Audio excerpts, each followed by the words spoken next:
You can This bring Robert conference on, will but we're now just be gonna, recorded. you can bring Robert on. I'm just saying I want to record this. Okay, yeah, because if you record it, which is, yeah, then I can always share it with Robert, but Can you hear me, guys? Yes, Steve. Okay. So we've got John Cassar, John Reynolds, and Victor. Anyone else you want to bring on, John? No, I think, I mean, Sarita's having some difficulties, but they're of a different kind. Okay. So I'm going to log in to this persona I set up, like I set up for you, John. Okay. I'm going to go to office.com. And because I was already previous logged in, I'm going to get to the administrative area.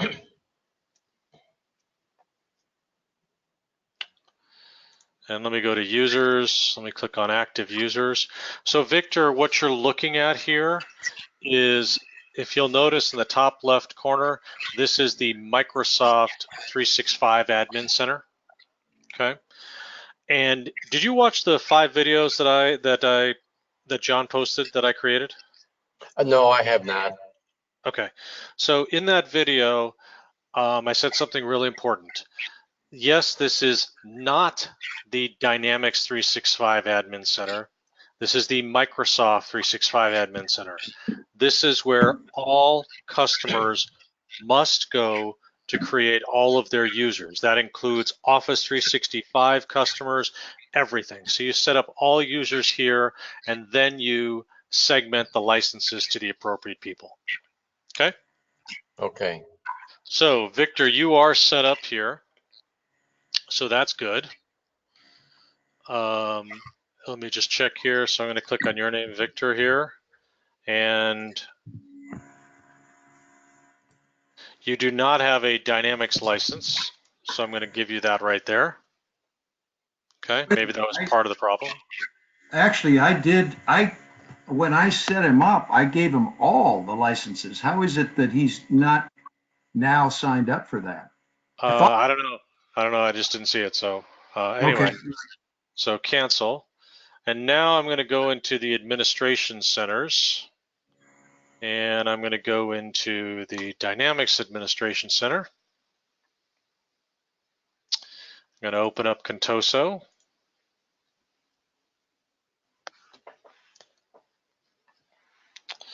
And there's a whole lot of different apps. And remember, Victor and John, that each app is different. So there's a customer service app, there's a field service app, there's a project resource app. So each one of these are different. I'm going to go into the Sales Hub now. I'm going to click on this little gear here. I'm going to go to Advanced Settings. By the way, did you give Victor a username and password, password, John? Yes.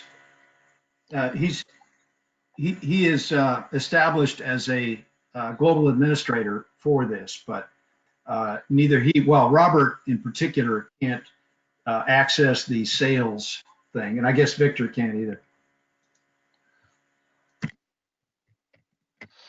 Okay, interesting. All right, since the usernames are, I'm assuming you know your password, Victor? Yes. Okay. So let me go here, security. So what happens, Victor, is, and John, as you set up users within the Microsoft 365 administration portal, those users then synchronize over to Dynamics. It doesn't happen immediately. Sometimes it could take 10, 15 minutes. But there you are.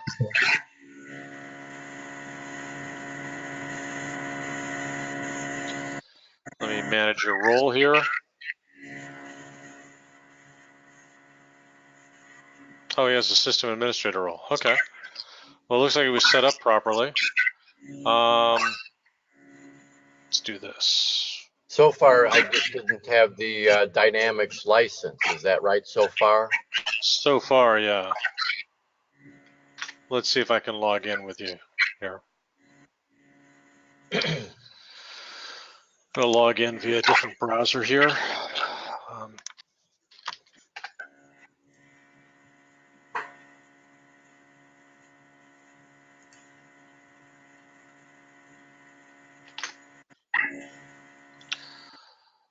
Is your password past that word 1? It is.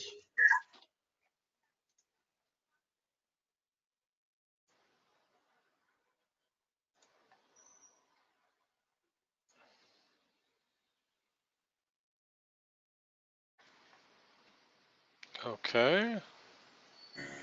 Why can I not get in?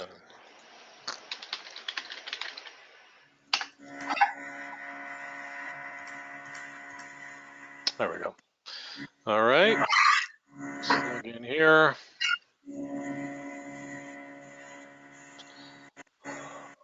Oh, I know why. All right, I'm brewing a brain dump here. Can't believe I forgot about that. Let's see. It's easy. The more powerful, the more complicated. I think I just did a brain dump here.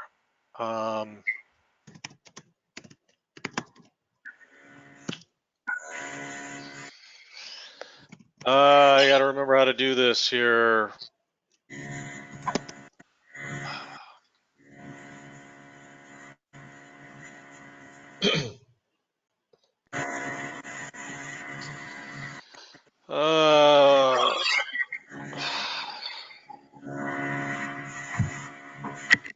I'm thinking, bear with me.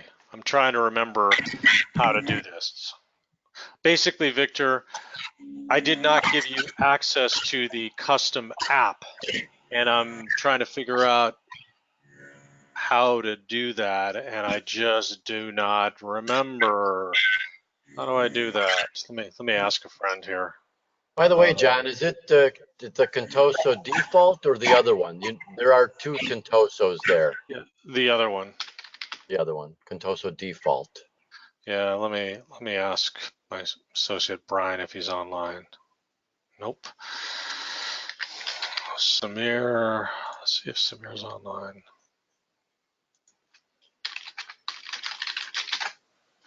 I am completely doing a brain fart here. Like, how do I give you access to the app? Oh, wait. I think I may remember now. Settings. Okay.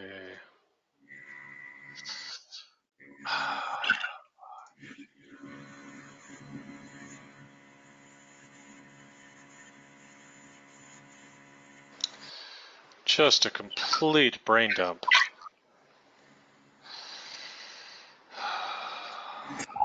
You mean brain fart, not brain dump. Yeah, that too. That's all right. I've never had one, but so.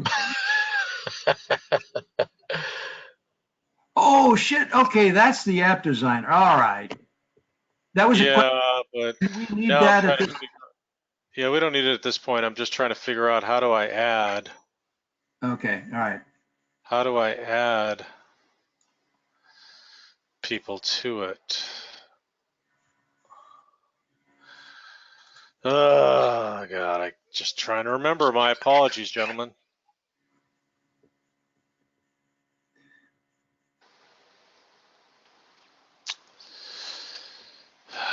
Let me see if Brian's around. Brian.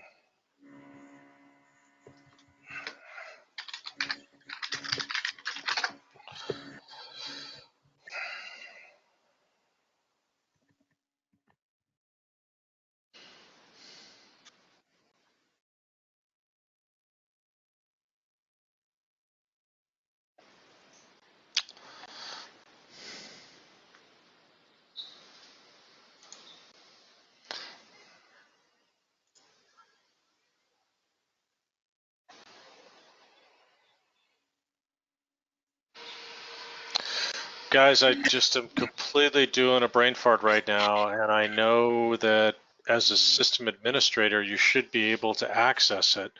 But Like, I wouldn't be able to give it to myself. John Reynolds has to do it for me, right? yes, that's correct. And basically, because I see what the issue is. Basically, we didn't, let's see, get more apps. What's this going to give me to?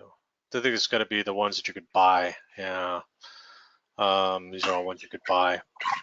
You know, John, Sarita was able to get in. I mean, she got, Yeah, I don't know why.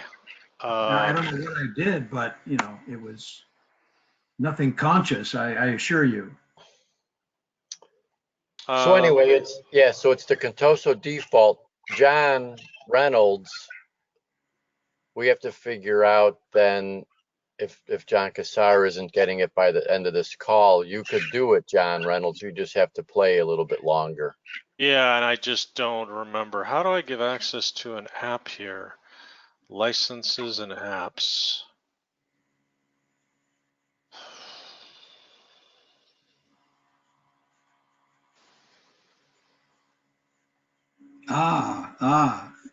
That looks promising. But this, Yeah. Can you do yeah, a it's got search? all. Can you do a search there for Contoso? There was a search box at the top of this apps. Right there. No, there's no search. Oh, there's a filter, not a search. That's just a Sorry. Okay, filter. Yeah. I see. Yeah. Let's see. Yeah, Victor's going to be doing some really, he's going to be pulling a pretty big load the next couple of days. It'd be really great if we can get him in. Yeah. Shit. Uh,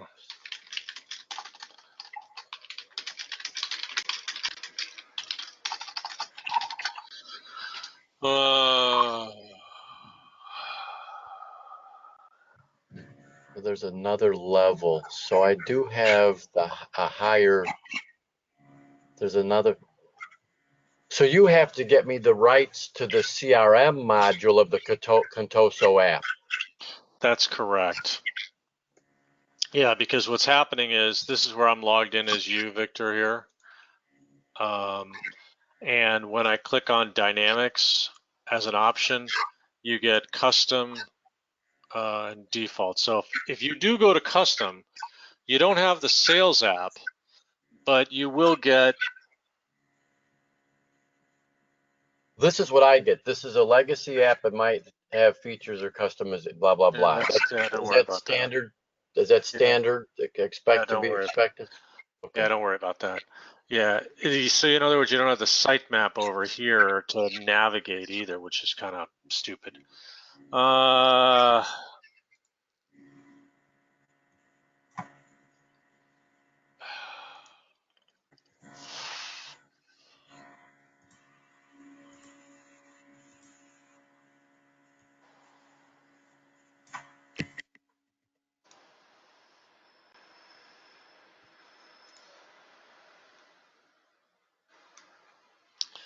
Yeah, I gotta. John Cassar, go back to your go back to where you found the CRM module on your login.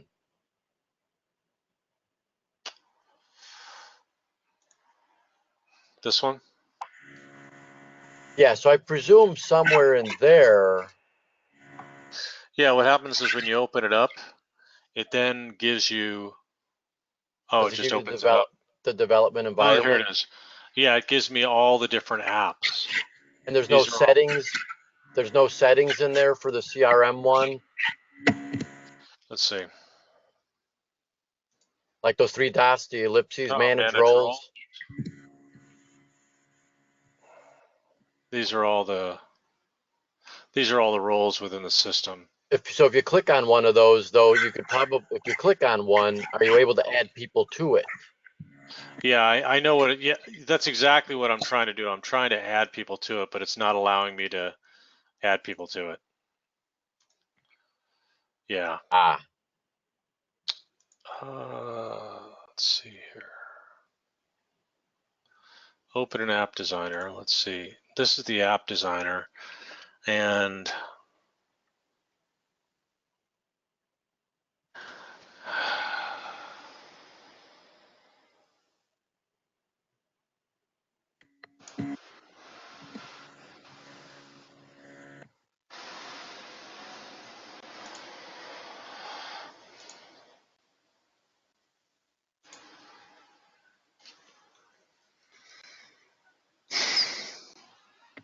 Yeah, now we could resume your, now we could resume your a little too far in Yeah, to this is manage, not.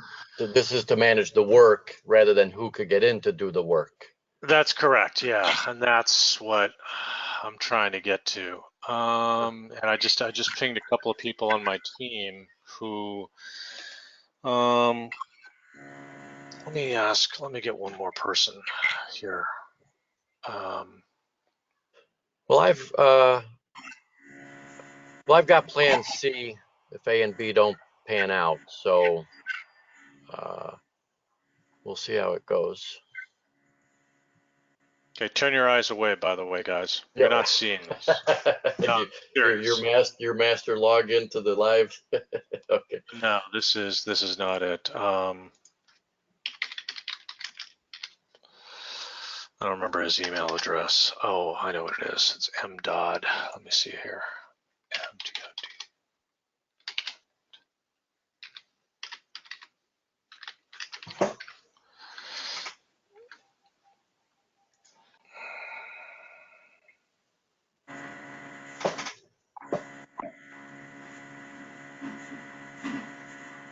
See if Michael's available. John Reynolds, I'm hitting you up with a text on my other phone.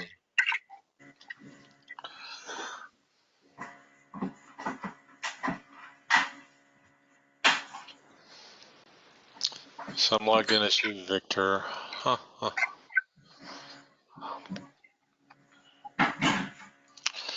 So I know what needs to be done. I just can't do it right now, so you can get rid of this recording. I just got to figure out how to do it rather than keep you guys on the line, and then you can go on and get in. So, yeah, so while you have me here, oh.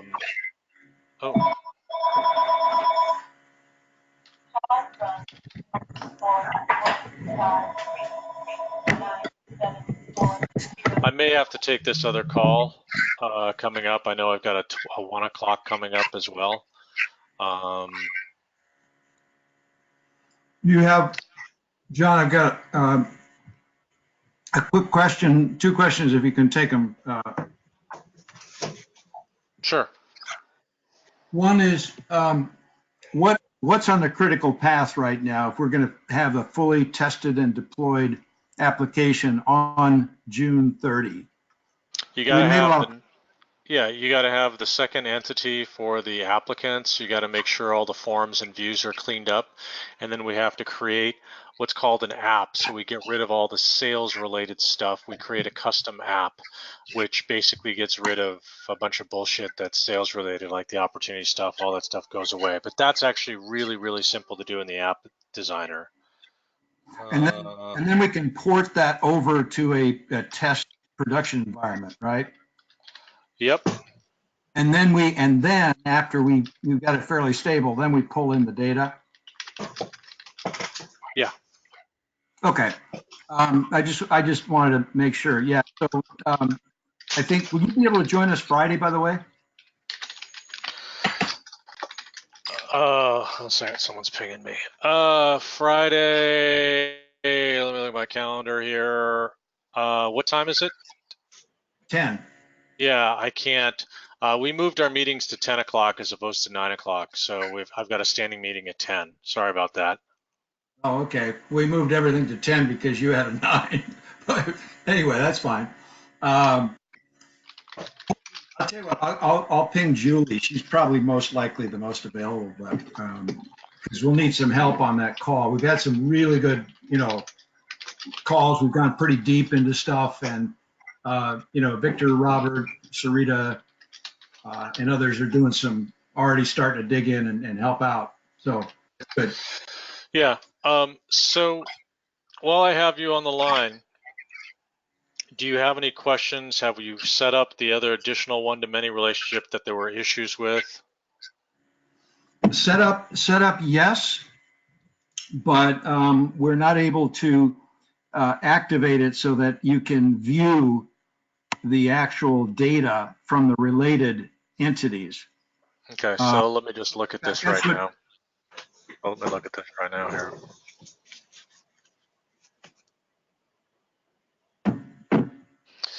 So what is geography?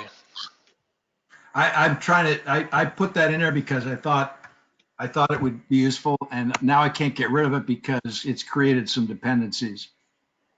So that was my bad. Okay. I I'll want let to, you figure out. I'll let you figure out how to get rid of them, because I guess if I try to delete it, is there anything in here that I should be worried about? nope. You can try, but you're going to get the same error message that I get.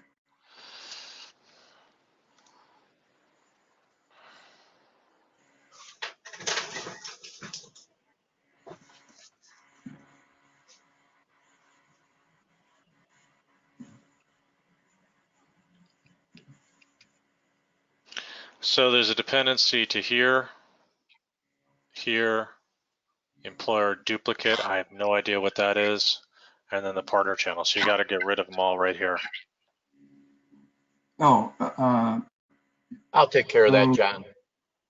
oh, beautiful. All right. When Thank you. Thank you. Yeah, well, Okay. I get it. Okay. So that's one. So we've got, and why do you have training site here? Why do you have this separate? Well, because What's here? I thought that could be just a very short little table that has the 15 training sites and could be referenced like for site managers and whatnot. But that's basically to associate the candidate with the training site.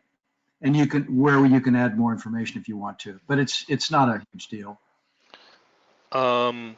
So the only reason to have a training site or a training, well, this is a whole brand new entity.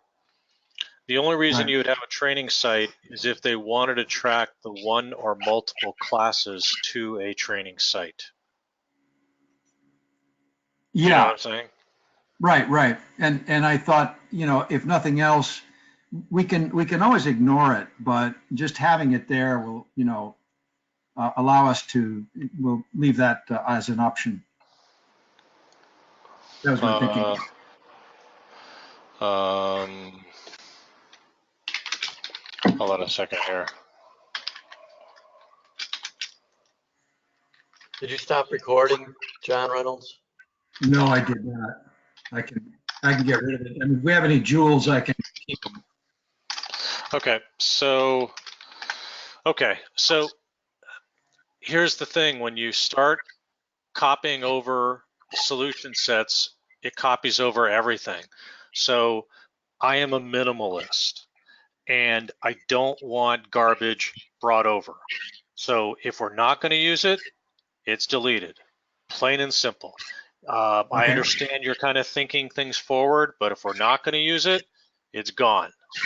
Okay, so Well, but the issue is we don't know if we're going to need it or not, well, right? the only Go. reason we would need it is if we're going to track our classes in here to the training site.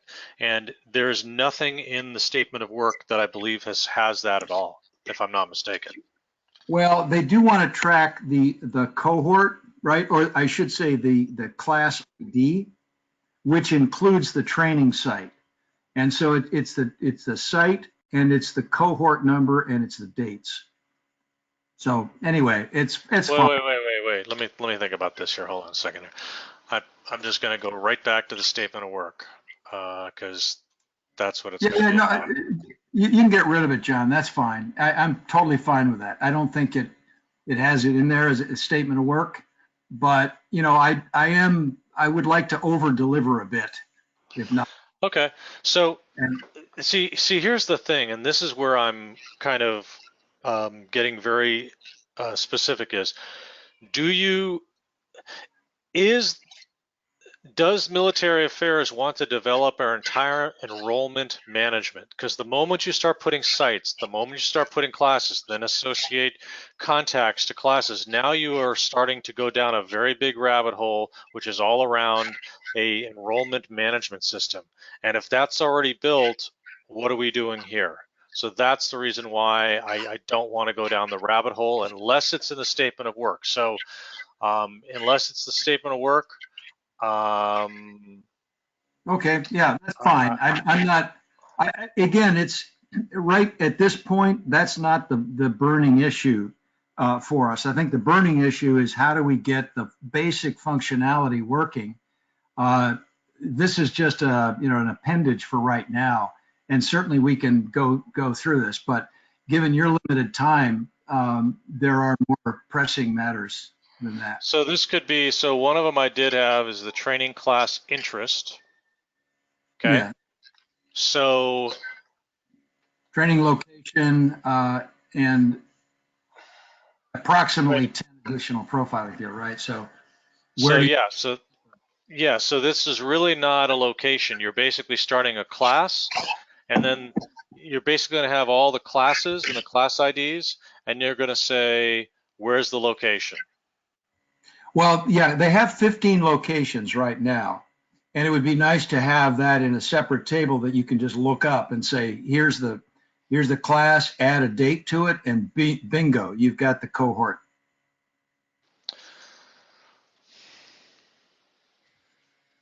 Let's, I'm okay either way. This is part of it.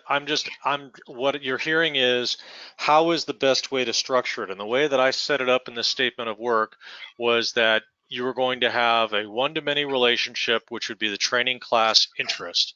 And it would basically be the training location, training start date, training end date, some kind of a status. Did they sign up?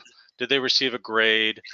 But it was a general. It wasn't going to be like it's this, if the IDs change every single semester or quarter, whatever they have, I wasn't envisioning that. It's going to be Azure class, Office 365 class, start date, end date, training location. So if anything, this is going to be around a training class, not around a location. Does that make sense?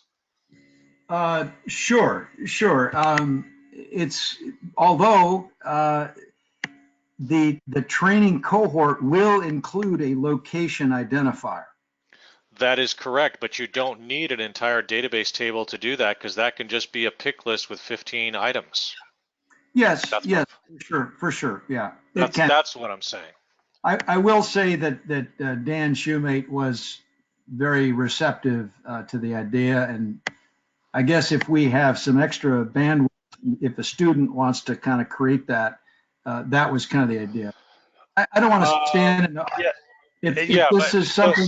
Yeah, I just think that you're overcomplicating it, and that could get us into trouble later. That's my point. Okay. So because now what you're going to end up doing is you're going to have a new entity called training classes, and you're going to have another entity called locations. You're going to have to set those up to connect to one another. Oh, and by the way, those have already got to connect to the applicant as well. I think you're going down a deeper rabbit hole than needs to be. Well, but the training location that defines the location as well. So look, I'm fine, John. It sounds like you feel this is too much. Well, you know what? I'll tell you what. Okay, I'll tell you what. Okay, I will step away, and here's the statement of work. If you build it out this way and it works, I will completely step away. But if it doesn't, then I'll come back in. So I'm gonna give you free reign here. I had a certain way of doing it. If you've got a different way of doing it, and if it works, it displays well, it's functional, the screens, the forms all work, then it's on you. Just make sure that the reporting will also work in a very simplistic fashion. So I'll leave it up to you. So I'm just going to move on now because I've got just a little bit of time left. So we've got the job order, which is tied to and this is correctly working, correct? The job order? Well, it's correctly working in terms of being able to displaying the info on the account record, and in terms of being able to create a new job order from that associated list. Okay. So I go here, however, job orders, okay.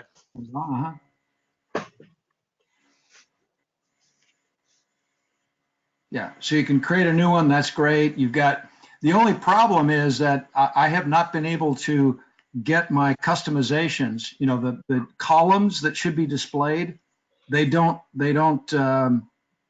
save. I don't know why. So you don't like the columns here? This column's not working for you? Uh, well, wait a minute. Okay, now on yours it looks like it works, but on mine it didn't. Okay. Could it? Well, yeah. Well, I don't know. No, this is on the duplicate form. Are you looking at the employer form? Maybe it has a different set of Yes, columns. yes. The employer form. Yeah.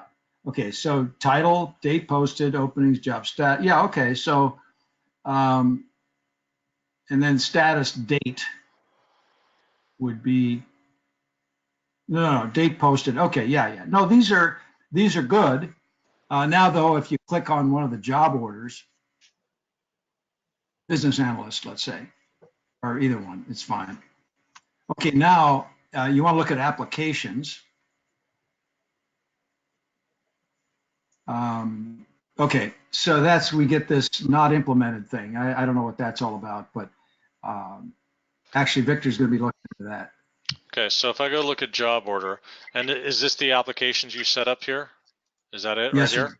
yep. Mm-hmm.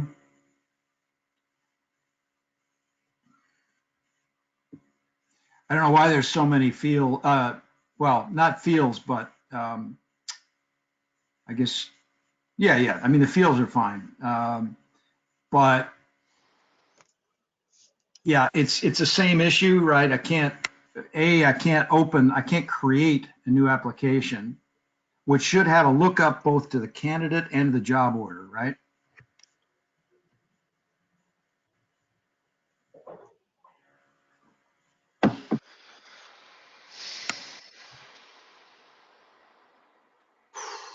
Okay, so this is the first thing that's wrong here. You're looking up to the contact track here for the job application ID. So this has got to be to the job, not to the applicant. So you're looking up a contact here. So this is wrong. It needs to be looked up to the job. That's one. Let's see this candidate here. This is looking up to the contact as well. So that's an issue. Job order, new name, referral date, stage.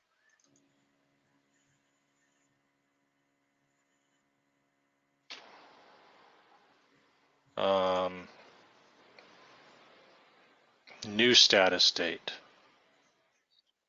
I don't know what's this new status date. The date of latest change. Yeah.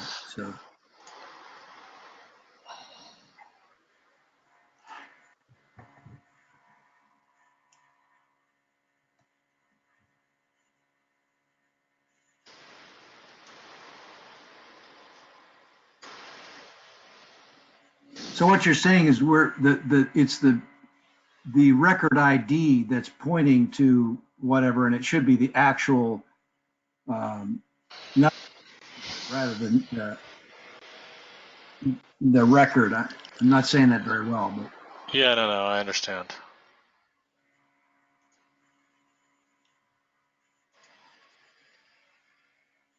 so John, these parameters, I find that we can't really change them. It sounds like we have to recreate. We got to delete the record and recreate it, or delete the field and recreate it with the proper data types and relationships. Is that right? That's correct. And also, when you created this, there is a field called name, and you made this business required. Unfortunately, this is not mappable to anything. It's a single line of text, and I basically make this business or not required Okay. because it's not indexed and so forth. So it's not. And once you create the entity, this is a default field that's created. You cannot go back and change this. And maybe you can. Optional? Oh, maybe I can. Holy shit. I must have fixed that. Let's see All here. right. Oh, maybe they did fix that. All right. I thought they used to, not for a long time. Yeah, that's confusing because I don't know what that really is, to be honest with you, other Yeah, than, just you don't know, use it.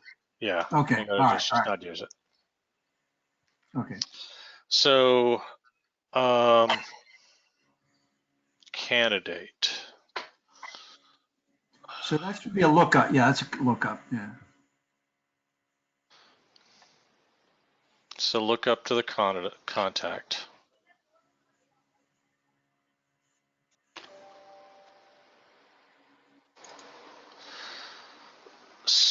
So, and this one I can't get rid of. So are these going to be drop down pick lists when it says Yeah, lookup? they're gonna look up to the job record. Can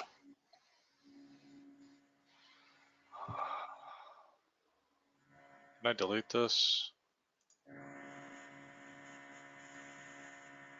Will it let me?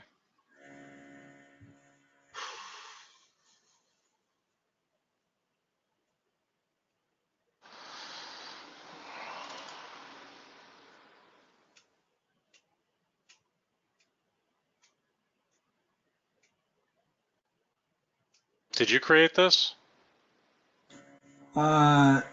Yes. Let's see.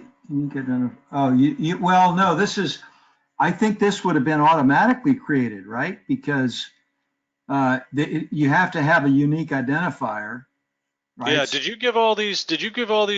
these names here? New, whatever?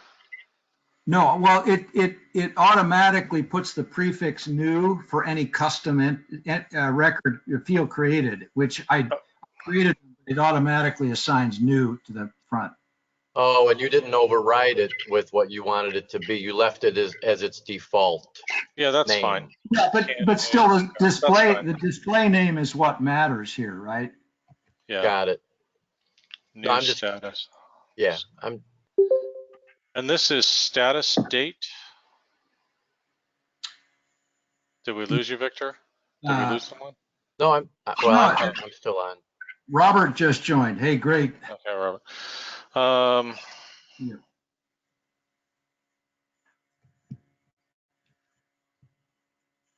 Yeah, I just got the email. Let me know this was going on. so what is this status date, John? Status is basically the date of the latest change in status. So, okay. Right. So in other words, I if they understand. are, No, I understand. Yeah. No, I get it. oh, okay, I'm going to got it. delete this field here. Of course, it won't let me. Download log. Oh, show technical details.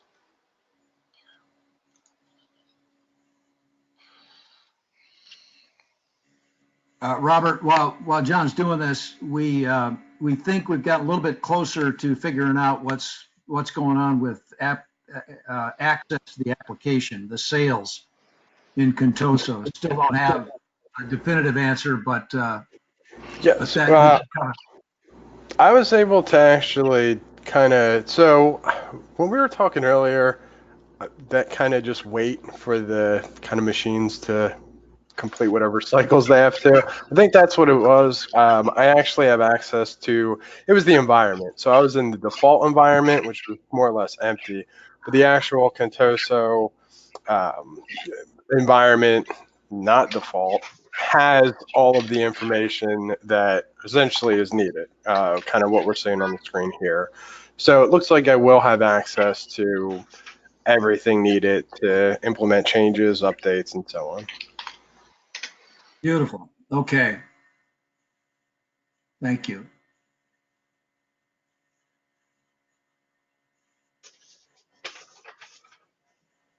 So that's interesting. Then maybe I am set up properly. It may take time because I think I've got the same exact thing that Robert has.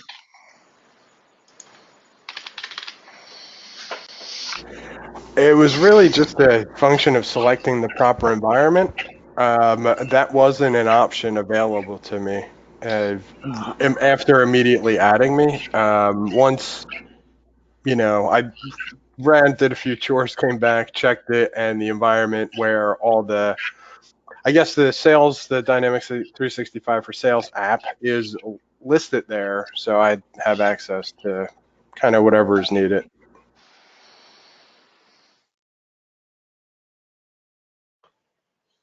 Good news. We thought it was something else, and we went down another path to try to rectify that. But so John Cassar here is helping us. He has limited time, but when he's done, we should be able to get me on, and then John Reynolds' work will be done with us for the day once we're both successfully able to get in.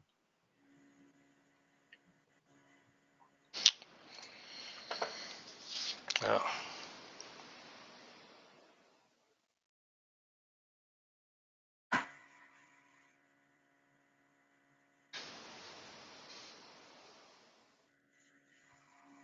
So John Cassar now looks like he's minimalizing to what the absolute needs are for the handful of fields that we have, streamlining it, and then cleaning it up a little bit for us. So when we go back to work, it will just have the essential functionality.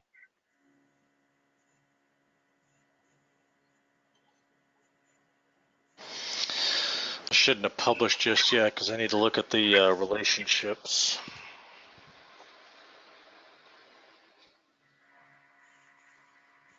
John Cassar, do you know if the 2 or 3 of us can be in working on different forms at the same time? Will it allow us to edit different things at the same time? Different things. So someone could be working on the views, someone could be working on the forms, but you should not be both working on the same forms. That'll confuse stuff. And then should we wait to publish in iterations as we each kind of give a thumbs up with our little section, and then we publish all of it at Well, like you got to in publish. different You got to phases? publish it. You got to publish it so that everyone can see it. So, yeah, I would just Okay, so if publish you're it. working on a form, even if you held off on your changes, then somebody else wouldn't see it because it wasn't published. Okay. Yeah.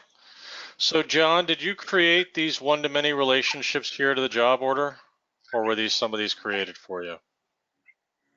Well, no. These were, I created a one-to-many, and the system seems to have created all these other ones. Okay, so this is related to the application. That is correct. Do I want referential?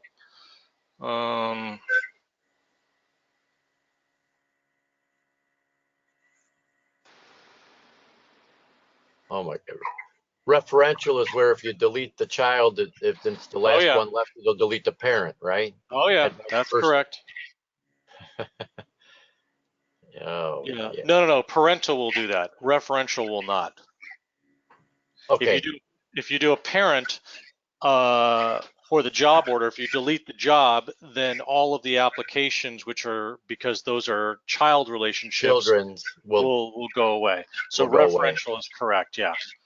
So I'm just trying to troubleshoot whatever's going on here. So this is to the job order.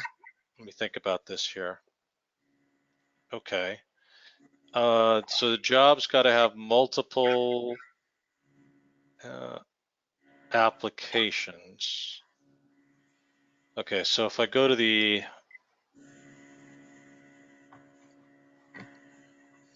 applications, it should be an N to 1.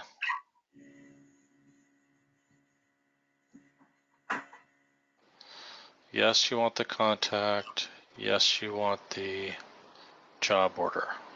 Okay.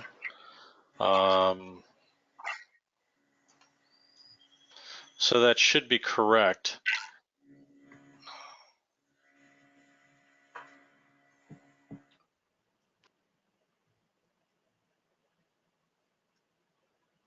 Now you're previewing before publishing. I'm just looking at the forms, yeah. Oh, you're still in design view. Yeah, I'm still wanting the forms here for a moment.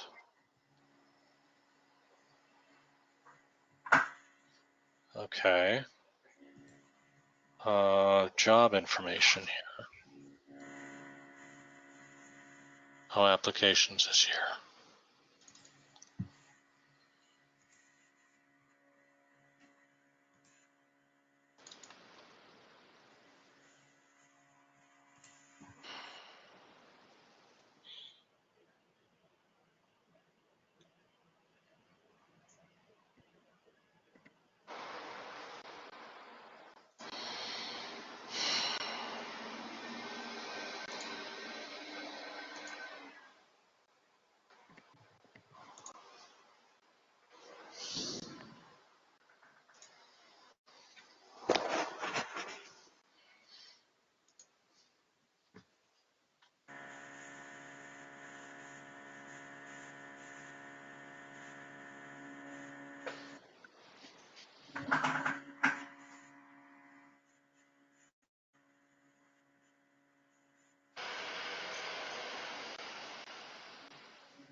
Do we have any dummy data to even display in the applications table? Not yet. We were having that's the problem. It wasn't being able to be displayed. That was the challenge, and that's because we can't enter data in is the So we point. can't add a new one because it can't display. Yeah, exactly. So I'm trying to figure out right now what's going on.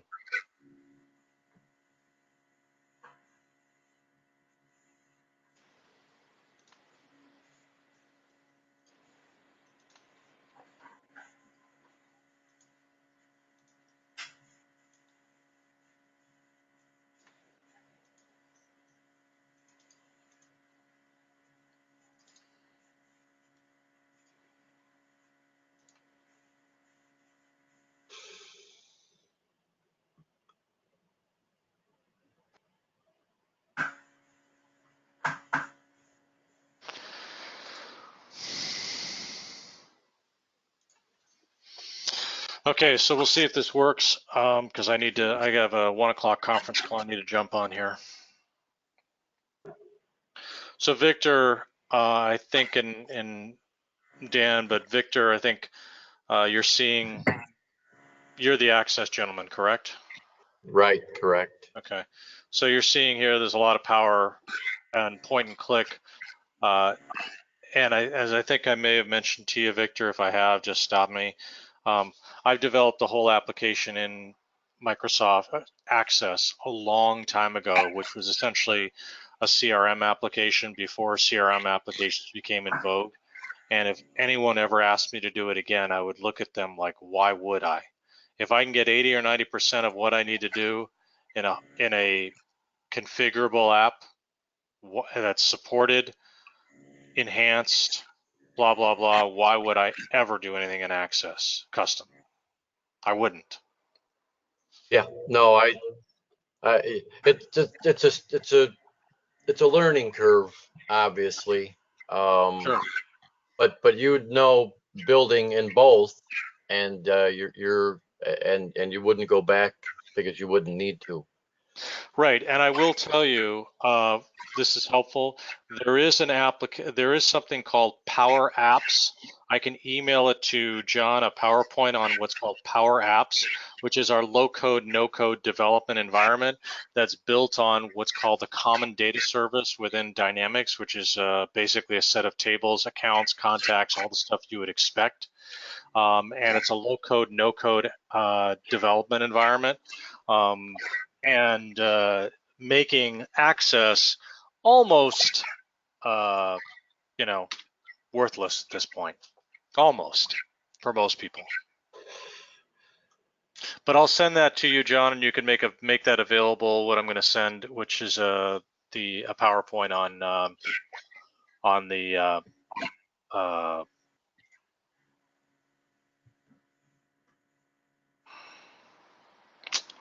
Yeah. Power Apps. Power Apps, yeah. I don't know what to tell you right here, John. Let's just see something here. Let me just try to do something here. New. Let's see. New. I don't have application up here. Don't have the ability to do it here. That's a new job order.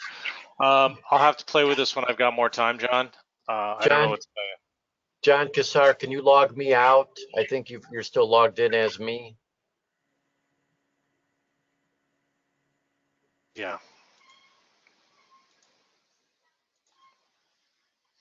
And then I'll figure out how to get you access to the app, guys. I need to jump. I'm not sure what's going on, John. It looks okay. You may, because there's some other stuff in there, I don't know, maybe delete the entity and then recreate it or something, or I can recreate it. Something's going on. I just don't know what, since I didn't create it from scratch. Got it, John Kassar. And by the way, I may have access because Robert has the same thing I have, John Kassar. So if we do, we'll shoot you out a message telling you whether I'm good or not. Okay, that sounds good. John, I'll let you guys troubleshoot it, and maybe the best way to troubleshoot, since it's just such a small thing, is delete the entity and recreate it literally walk through the steps, or we can do that together if you wish tomorrow. I can't do it today, but I can do it tomorrow if you want to do it tomorrow. You talk about the application entity. Correct. What time tomorrow? We're trying to find a needle in a haystack on why it's not working, and sometimes it's just better to get rid of the haystack and go buy a new needle. You know, so I can do it at 8 o'clock tomorrow morning.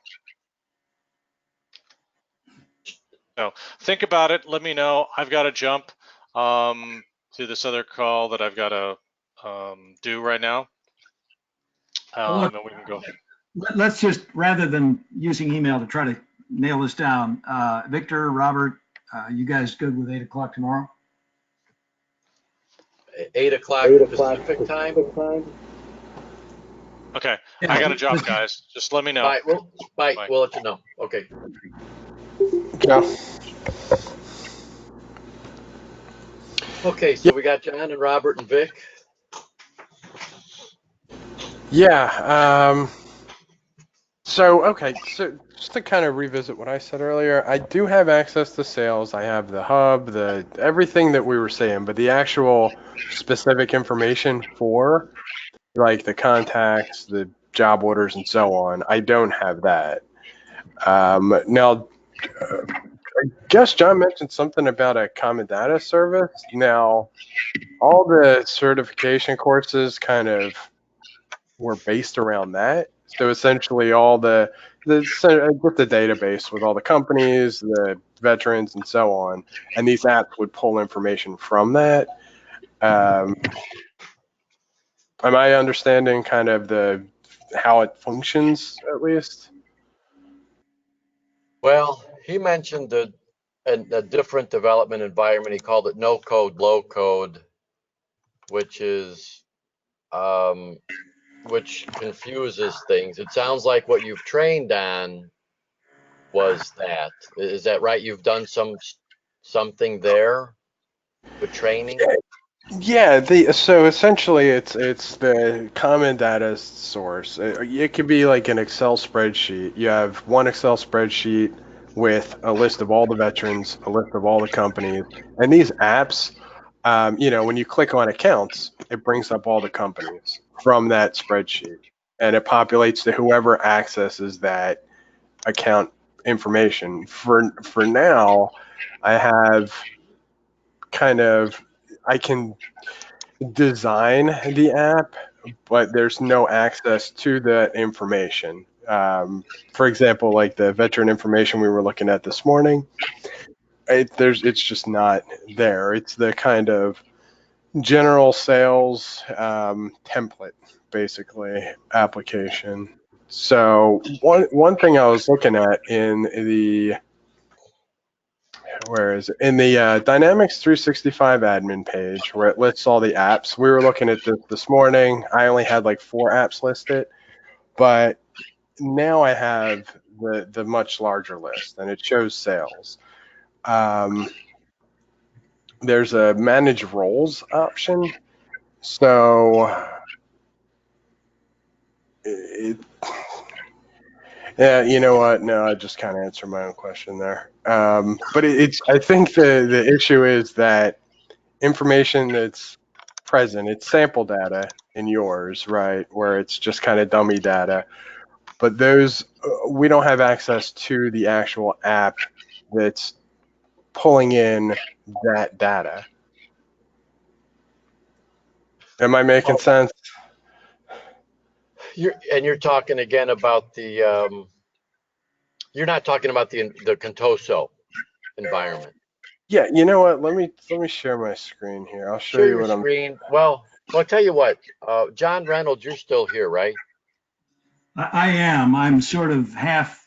Yeah, I know you got. I tell you what, Robert, I'm interested in what you're talking about so that I understand, the environment. But I'd like to make sure that I'm at least able to get in and see what you can see, unless you're not able to make any edits yet and you're still having problems. Do you think you'll be able? Do you have access to Contoso and can actually make changes now, Robert?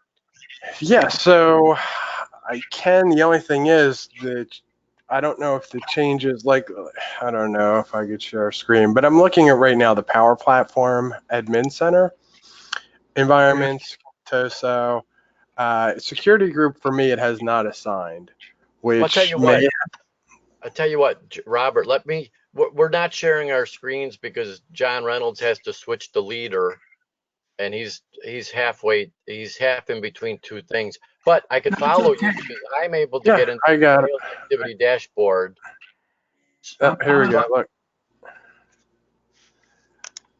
Yeah, I can share Oh, now. But if you can look at and see what I'm seeing here, Power Platform, Environment, Contoso, Security Group not assigned. So that may be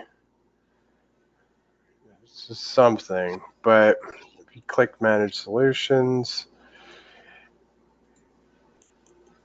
and those are just all the apps that are there. But the applications themselves, where did sales go?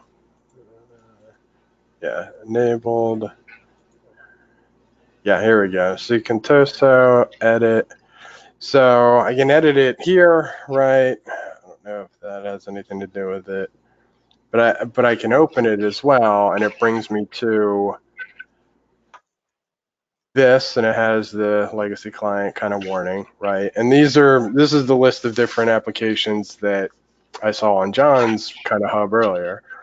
So I have sales, which we were looking for. Now I can find it. So we have sales open here, and it brings me into this, where I have the dashboard, the activities, the accounts, contacts, leads, opportunities, and so on. But this, I think, is the kind of default. It's not the default environment, but it's like the template information. Everything here is blank. Like when John was showing us contacts earlier, there were, veterans listed here with different information. yes, it So, looks like you have read only, but you can't design. well, I can. What was I looking at earlier? So I can open it in like I can add different fields and so on. I can add candidates if I wanted to.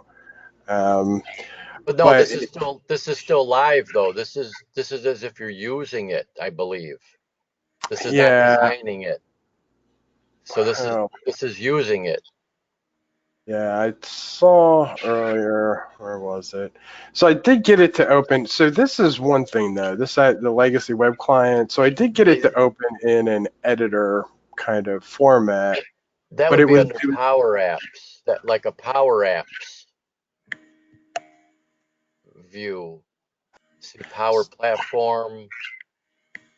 Oh, to the left, I saw Power Apps back on that other screen.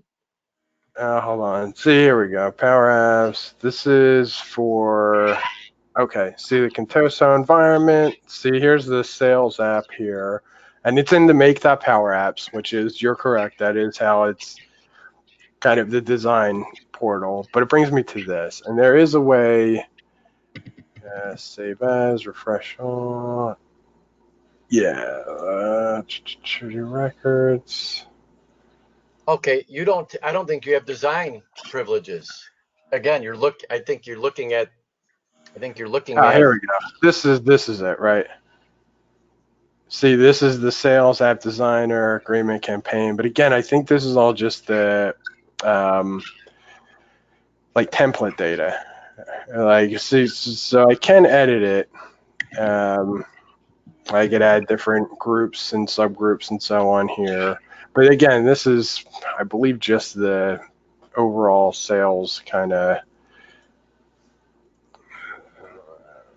Okay, I think my computer froze a bit here. But it's the overall just the sales kind of app. Oh boy, that's wonderful. um, well, go ahead and but click on view details. I'd be curious to say that click on if it says that you don't. yeah, I'm pretty sure this is just like the template. Like if we actually run the app.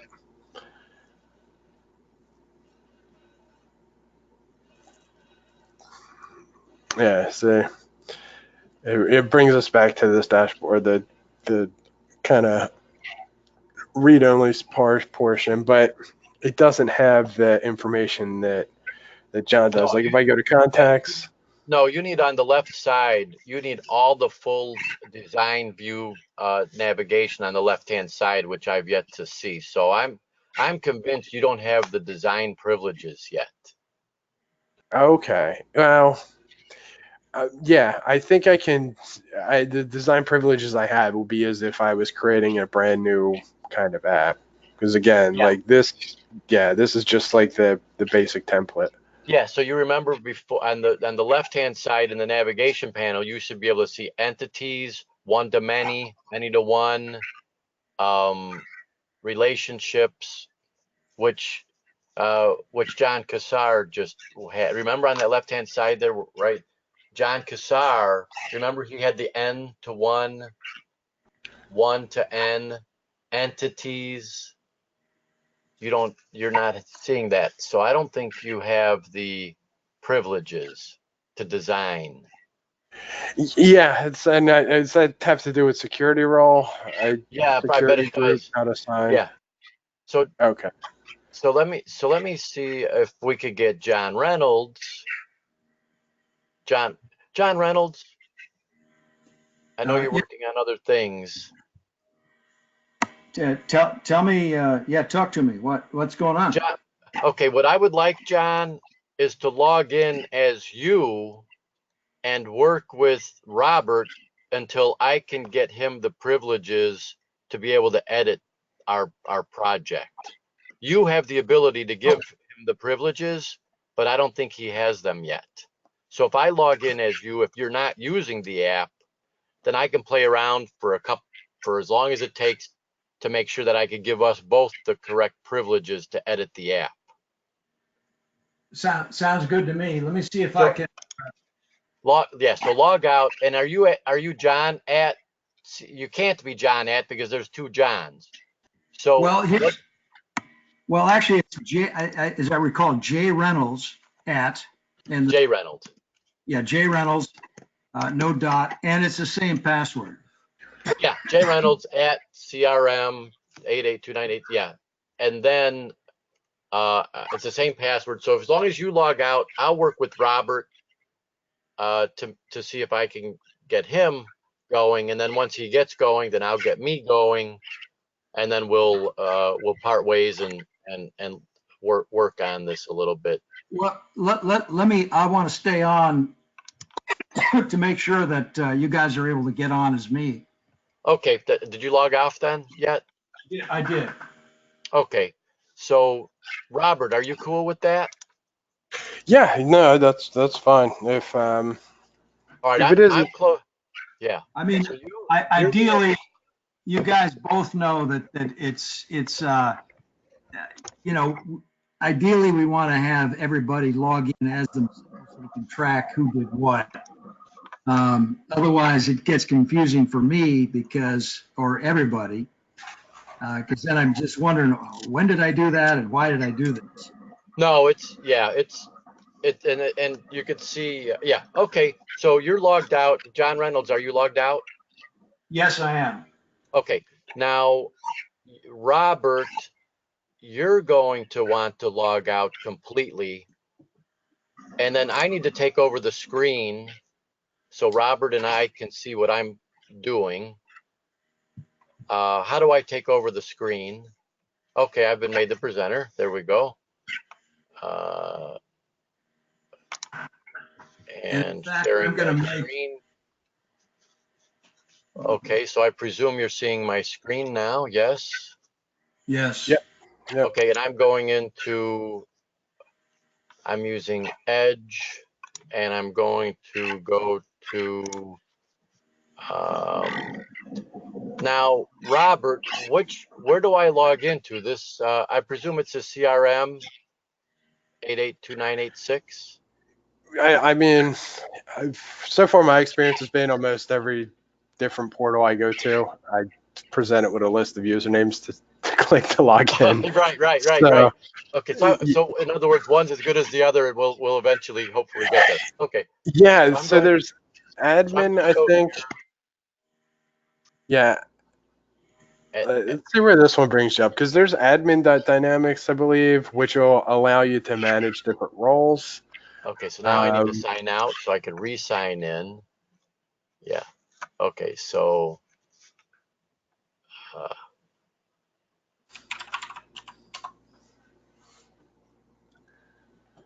I should be, I thought I signed out. You saw me sign out. I'm trying to sign out. Okay, good. Now it says it's a good idea to close all your browsers. I'm going to start it over again, and then, okay. And then when I go back in, hopefully I can sign in as John.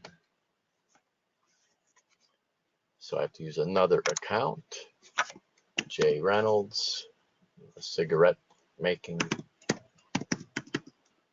J Reynolds, and then I'm going to grab this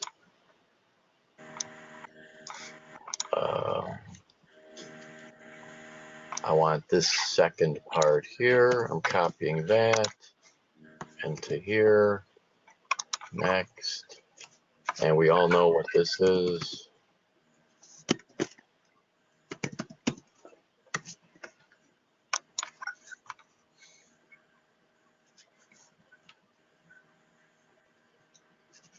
This we just ignore at the top. So I'm presuming here I could type in search, CONTOSO.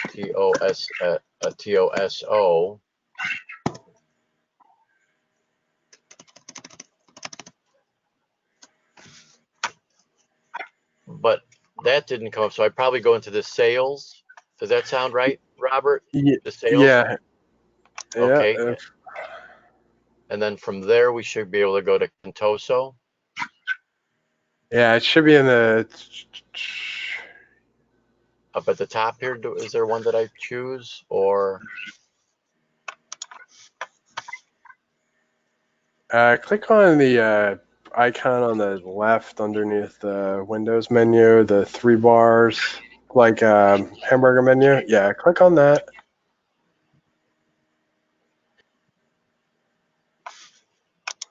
And,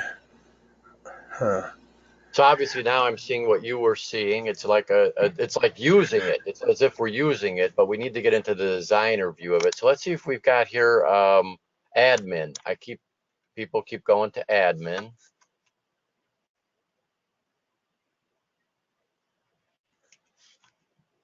And then okay. Yeah, this is the kind of overall account admin center. we're going to need to be here eventually to give you rights to the Contoso.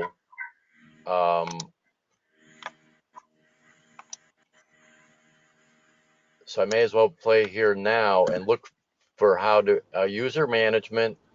So let's see if I could, but this, if I add a user, do we presume that I'm adding them to the CRM, the sales piece, which you should already have access to? So let me see if I edit user. Yeah, so from what I can tell, this is mostly just license management, right? So this will just be what kind of applications that are provided by Microsoft that each user will have access to, but the data that each app has access to, or like the entity that is using a specific app, is going to be limited. And that was the same thing that John Cassar, before you came on the line, John Cassar was trying to find the place where he would be able to do that. So well, yeah, let's try. So Victor, are you able to? You're able to see the same information that John Reynolds is able to see.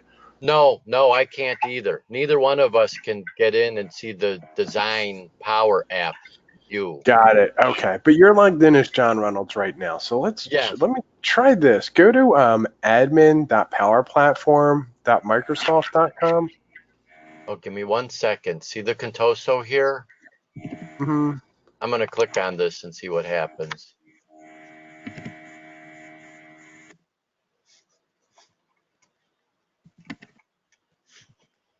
Yeah, I think this is primarily license management more than kind of app and data access management. And again, because it says Microsoft 365 Admin Center, I think we're good in here. We have access to what we need to access. But if the actual Power Platform admin portal, which is like another admin portal, that should show the security group that John's a part of. And if Okay. we can figure out at least what kind of value that should be set to on our accounts, we'll have. Okay, so what do you suggest from Microsoft 365 Admin Center? Instead of being there, where should we go? Admin.powerplatform.microsoft.com.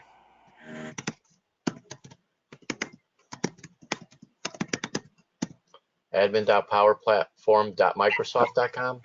Yep.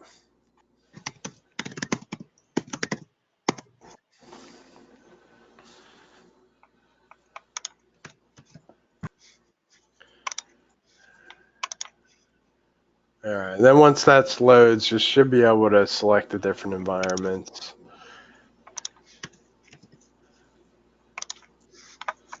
Yeah, there we go. So the first option there, where it says environments, click on that. And then Contoso production.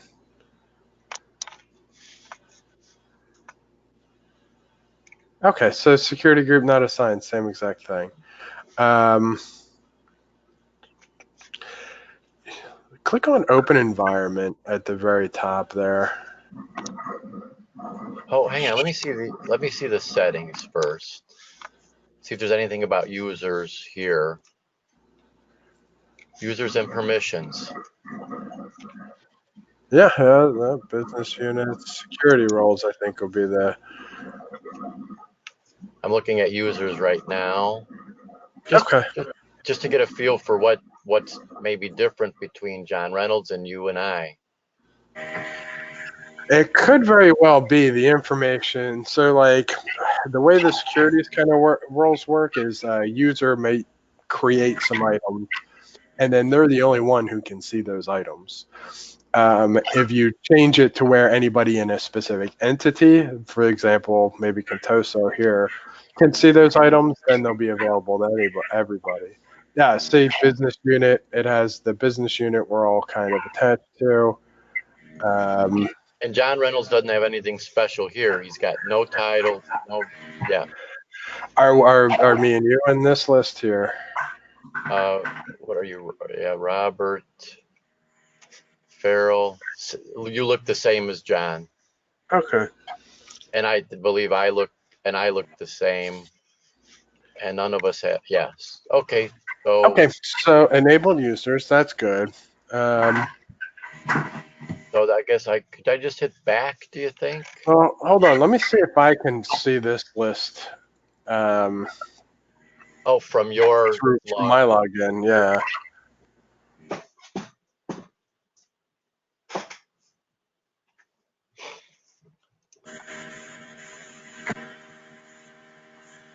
Okay, nothing populates in settings for me.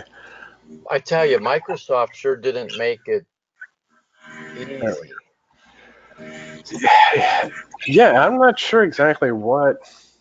I mean, like John was saying earlier, Access was a kind of a database light program back in the day, and kind of tracking, like based on what the statement of work is saying, it seems like this is bringing a supercomputer to a calculating contest.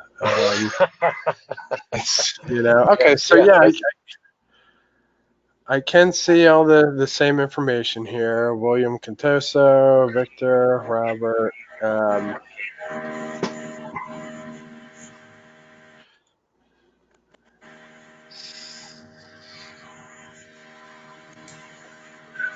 So unless the information that, let me see. So yeah, if you go back, I guess, to the admin center in the other tab there. Okay, give me a second. Yeah. Well, I usually say space shuttle when you needed a Volkswagen or something, but I like that one. A supercomputer to a. Yeah, I don't know. Yeah, calculating competition. yeah, I that's don't a even good know one. what That's a good one. To a third I grade don't, math contest. Yeah. right, right. Bringing Watson to a spelling bee. Um, but yeah, I don't. Oh, actually, this came up in another window, so I could just close it and then I'm back to where I was here.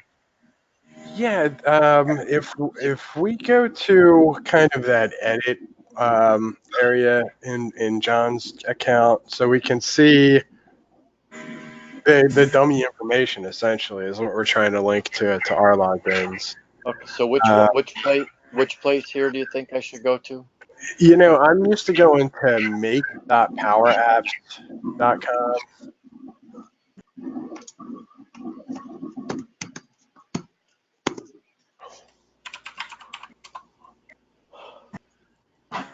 I must have stumbled on it at some point.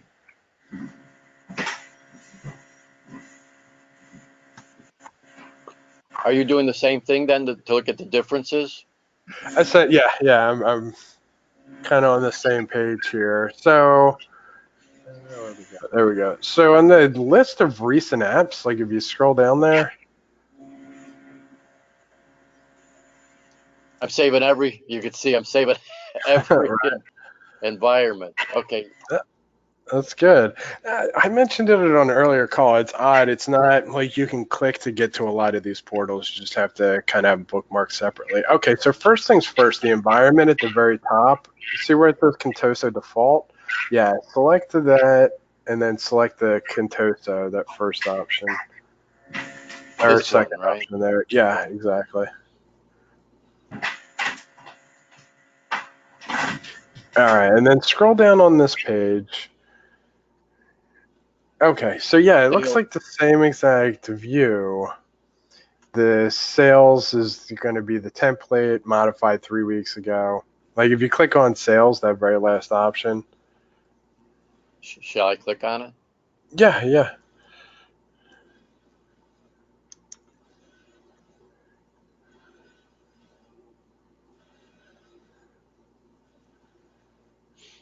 So this is still the same view. We're still not in design view yet.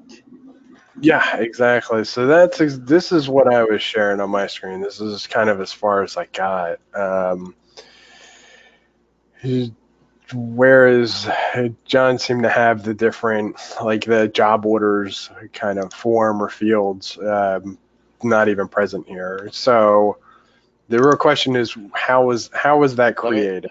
That I'm going form. to see if I could go to Power Apps. All right. Well, we were already in Power Apps, but I'm going to try it again.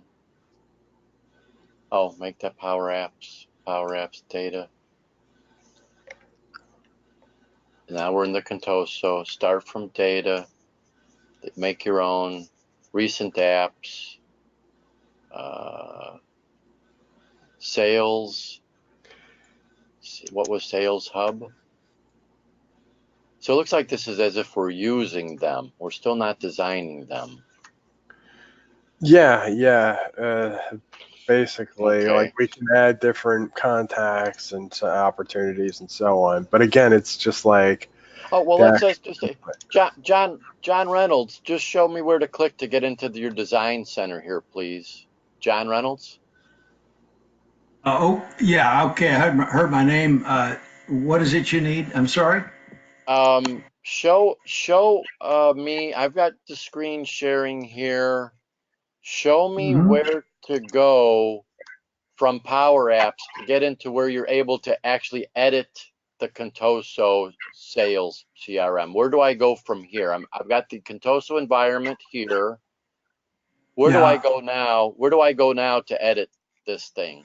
Well, well, I don't enter it from Power Apps. I enter it from I guess it would be the CRM Dynamics place. Okay, let me see if I So could if you go. go, I think I did yeah, see somewhere here. I could get. Oh, no, um, you had it. Go to the little grid, the little purple grid there, yeah, and then just click on dynamics.com or sales down below. There you go. I pinned the sales, so and I think, wait a minute, let me just make sure. Oh, I'm sorry. So this is the display. This is as Oh, if you're using it, right? right. So go to over to the gear icon. I'm back here now. We didn't Go want to to the go gear. here. Go to Go to the the gear. or go to dynamics. Oops. Okay, hang on. Hang on. I'm cleaning this up a little bit. I've got 3 power apps. You can see I've got a bunch of power. I'm going to clean the. Okay, so here's the power Yeah, app. go Go to the to yeah, there, click there, and then go to dynamics. Dynamics, there you go. Yeah. home.dynamics.com. Yeah, and then now click on the gear icon. Give me a second.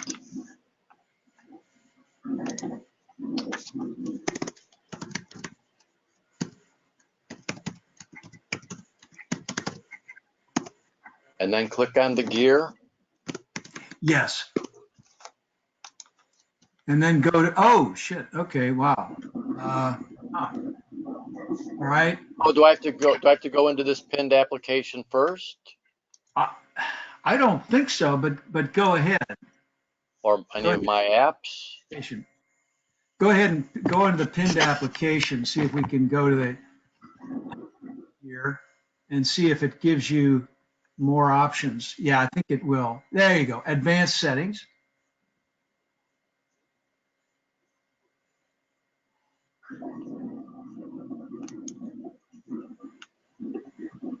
All right. And okay, now you want to pull down that dynamics or the settings menu up top. And then click on solutions.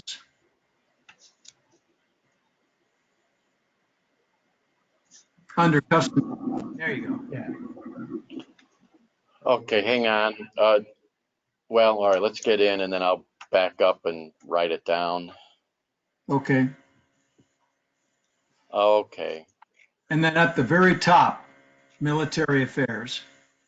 I'll tell you, I bet this will get us there every time, this link here. I'm probably going to want to post that to the portal. And then military affairs. Yes. Mm-hmm. And so there you There, bingo. You know yeah. what? So, John Reynolds, do you mind if I post this link to the portal so Robert can copy it and Oh, everybody not else can not at copy? all. Not at all. This is all interchangeable. And the only thing I would ask is that we make sure, given that we're all using the same account, that we track who did what in some way. If you change anything, And otherwise, not, and they won't be able to get in here if they're not a valid user anyway. So anybody else making their way to that portal, even if they grab this link, they would have to be set up to be able to get in there anyhow, right? right? Yes, understood. Just as long as they can get in, ideally they get in under their own name, their own account. Okay. Yeah, So let actually, me. this is Robert. I actually had a list of the solutions already pulled up. I can get to that different than the way we did here, um, but I didn't realize that was exactly what we were editing. So let me see if I can pull that back up. And there may be a little less roundabout way to get there. It might be a more direct way if I can find it. But I'll work on Yeah. that in the meantime. Yeah, yeah, and then we could see if you could see these things along the left-hand side, which is this is the money ball here. It's designing a solution, right? So, if from what I can tell, and from the classes I was taking, it seems like a single solution. So there's just going to be that. That's kind of why everyone's going to be working on this one solution. And I think the next kind of step would be to make sure there's some kind of change log. So if Victor goes in and updates something, multiple people updating one single solution. might be past the point of no return at this point, but breaking it down into separate solutions, which can come together as one, may be something worth investing some time in. But in the meantime, the solution and the kind of this screen is just getting to this screen, I think, is the most pressing issue at the moment. Agreed. Agreed. Yeah, here we go. So the Power Platform Management Center, there's a Manage Solutions option at the very top. That's that admin.powerplatform.microsoft.com, and you can list the environments. You select Contoso, and it's moving really slow today. I'm not sure exactly why. Yeah, it's not my internet. Admin.powerplatforms.microsoft.com. Yep. And what And you say? click on environments on the left there.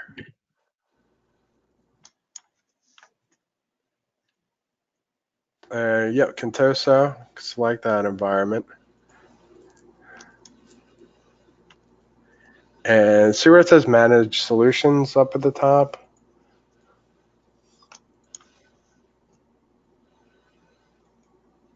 And it's porting. Port.crm.dynamics. Now it's showing a list of different solutions, although I don't see the specific one that we're kind of designing or developing. Oh, I see.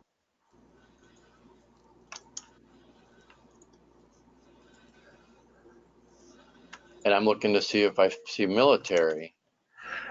Yeah, and I didn't see it there either. So it seems like there's a list of solutions being implemented. I don't know if that's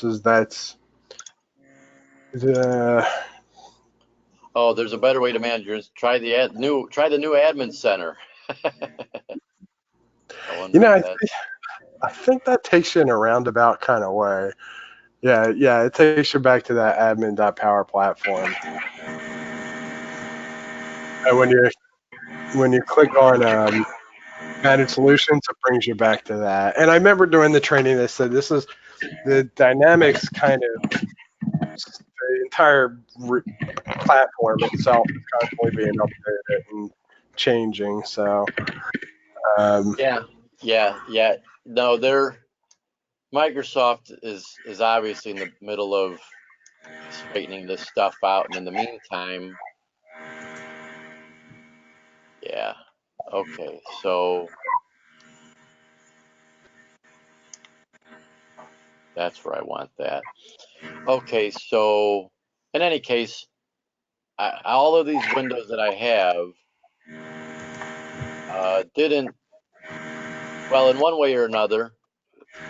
this is the screen that we're looking for. Oh, that tab you just closed, that's the one that we're looking to get. The list of all the solutions that are kind of associated with Contoso. The way the managed solutions through Power Platform list, it seems like just the So make Power Apps, then Dynamics, and then the pinned one.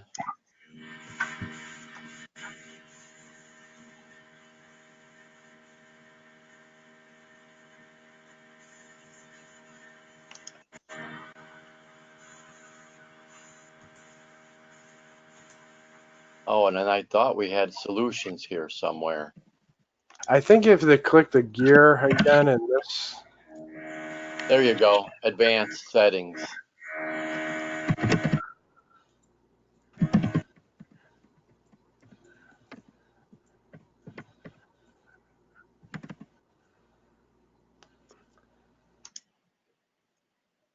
And then solutions. Wow.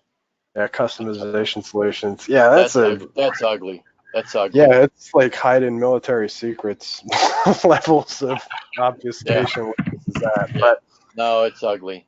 yeah. And they know it, but they're going to work on it. Okay, so then we did this already, and then it brought us over to here. So let me see if I'm gonna take this link. I'm gonna post it on the. I think we're using Salesforce.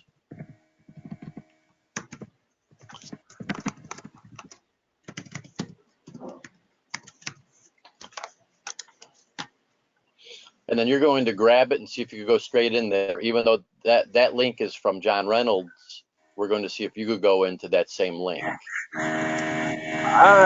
So I'm here. I actually, by following the path that you laid out there of clicks, I can get to this page. But So if you want, you're yeah, able I to can. get here. Yeah, I can. I'm on that, and it's basically clicking the same kind of the same roundabout way that you got there. Okay, Um, it's the same. It's the same exact. It's this same exact link. Hold on, I'm seeing all the solutions. Yeah, Power Apps. Let me see if I can just copy and paste the link to get here.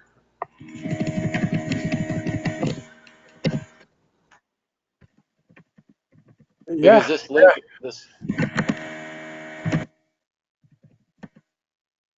because the link might be specific to John's user rights. yeah. No, I mean I just copied and pasted, and it's the same exact thing. D00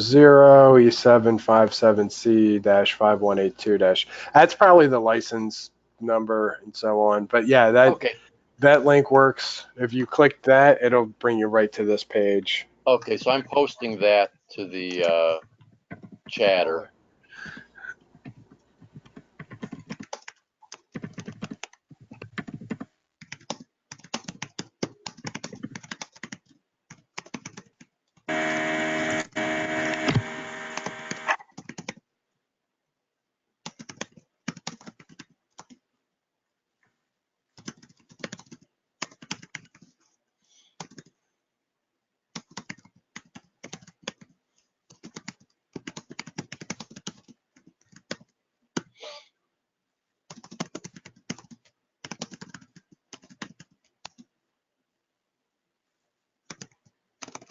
Well, okay, that's enough. There's the link. Share.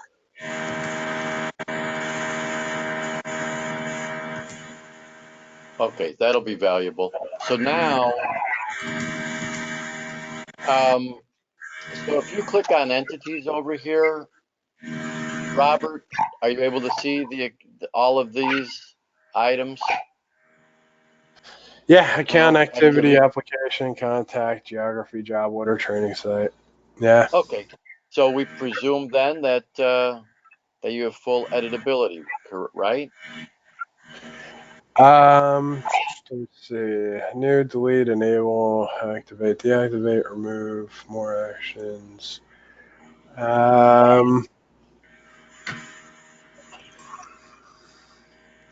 Yeah, it looks like I can edit the contact cards if I want. And yeah, okay.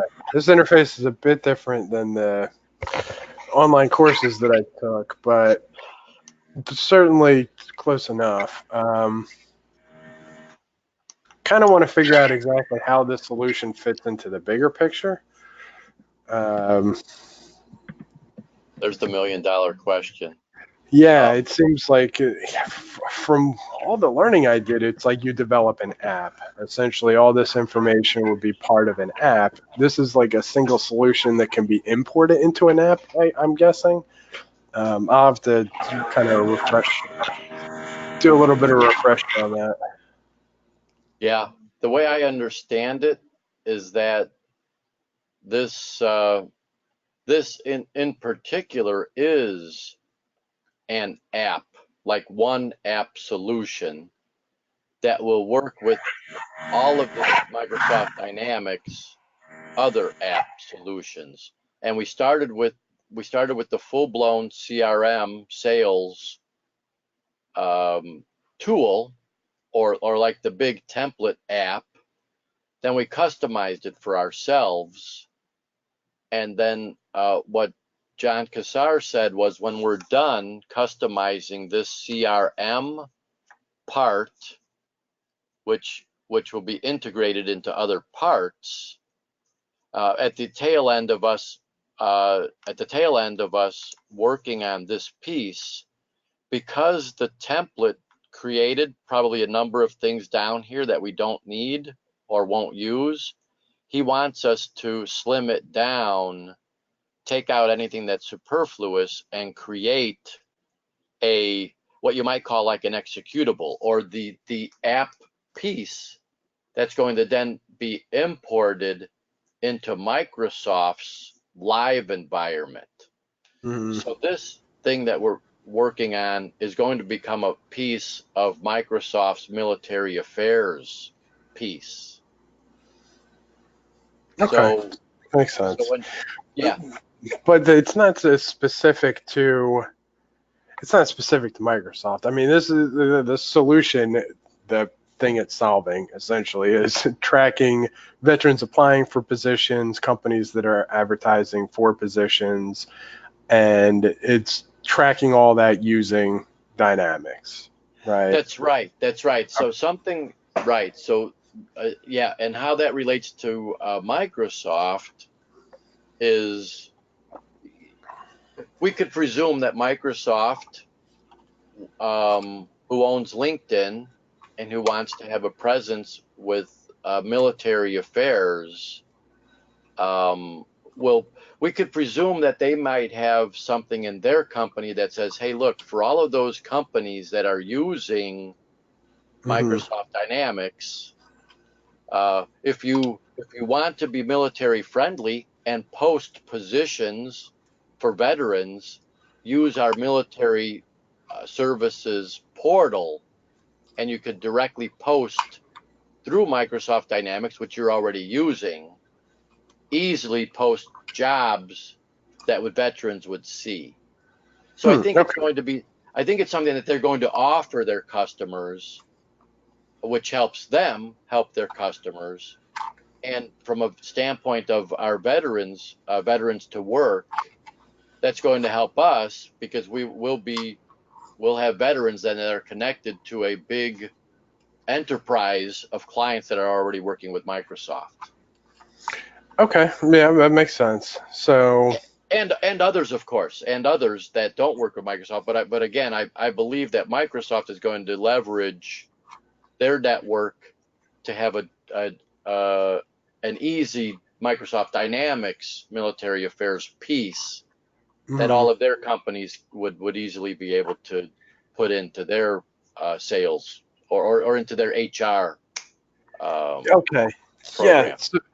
Yeah, so I'll refresh the statement of work, but essentially, if I'm a company, I have Dynamics 365, and there is this specific solution that can be kind of downloaded or installed or imported or added to my 365 Dynamics 365 package that will allow me to kind of put jobs out there geared towards veterans. And essentially, this will be like one piece of a bigger hiring solution for a company. That makes sense. That makes sense if I understand it correctly. No, you said it perfectly. And again, we're guessing, but I don't think, but I think you're spot on. I think that's, and whether it's just whether it's just a really little thing like a link to a where they could post a job, or whether they get a little more robust activity, is going to be up to Microsoft. But I think that's exactly right. Yeah, I mean, from what I've learned anyhow with 365, it could even be automated. This could be set up to where all a company has to do is put a position and say, we're hiring for IT engineers, and 365 could take the information entered, distribute it to whatever kind of solutions are available, this being one of them, and it can kind of match it with veterans who meet, the different criteria in the. Yeah, it could In, go. It could go to monster.com. It could go to LinkedIn. That's exactly. It could go to Dice. That's exactly. It could go to, what is it, Zip Recruiter. That's exactly right. That might even be another. yeah, Yeah, I mean, and if there, if they may have a portal that says, when you post this job, which entities do you want to post it to?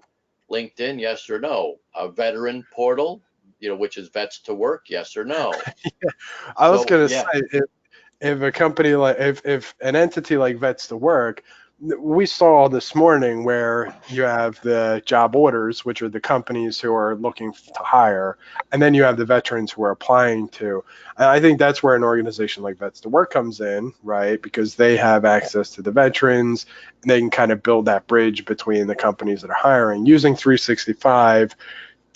If you want to take it to where you're scraping sites like ZipRecruiter and so on, to populate those kind of job orders. I think that's pretty intensive because you got to be careful. A lot of those sites post scams and so on. So there's a lot of precaution that would have to be taken. But companies that already use 365 and voluntarily opt to include this solution to help send whatever jobs to veterans organizations like Vets to Work. I think that's a great thing.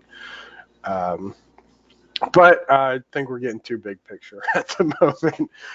I think right now that we can kind of get in on the details, trim this down to, like you were saying earlier, and deliver on the asks that have been kind of presented so far as the important thing. yeah, no, yep. Robert, how do I preview? So let's say I just did something here, an account, and let's say I changed a form. I know that I would have to publish, but then yeah, let's say I did something here. How do I then preview the app from here, or do I have to come back out of this window and go back into one of these? Like, do I have to go back here to always see it?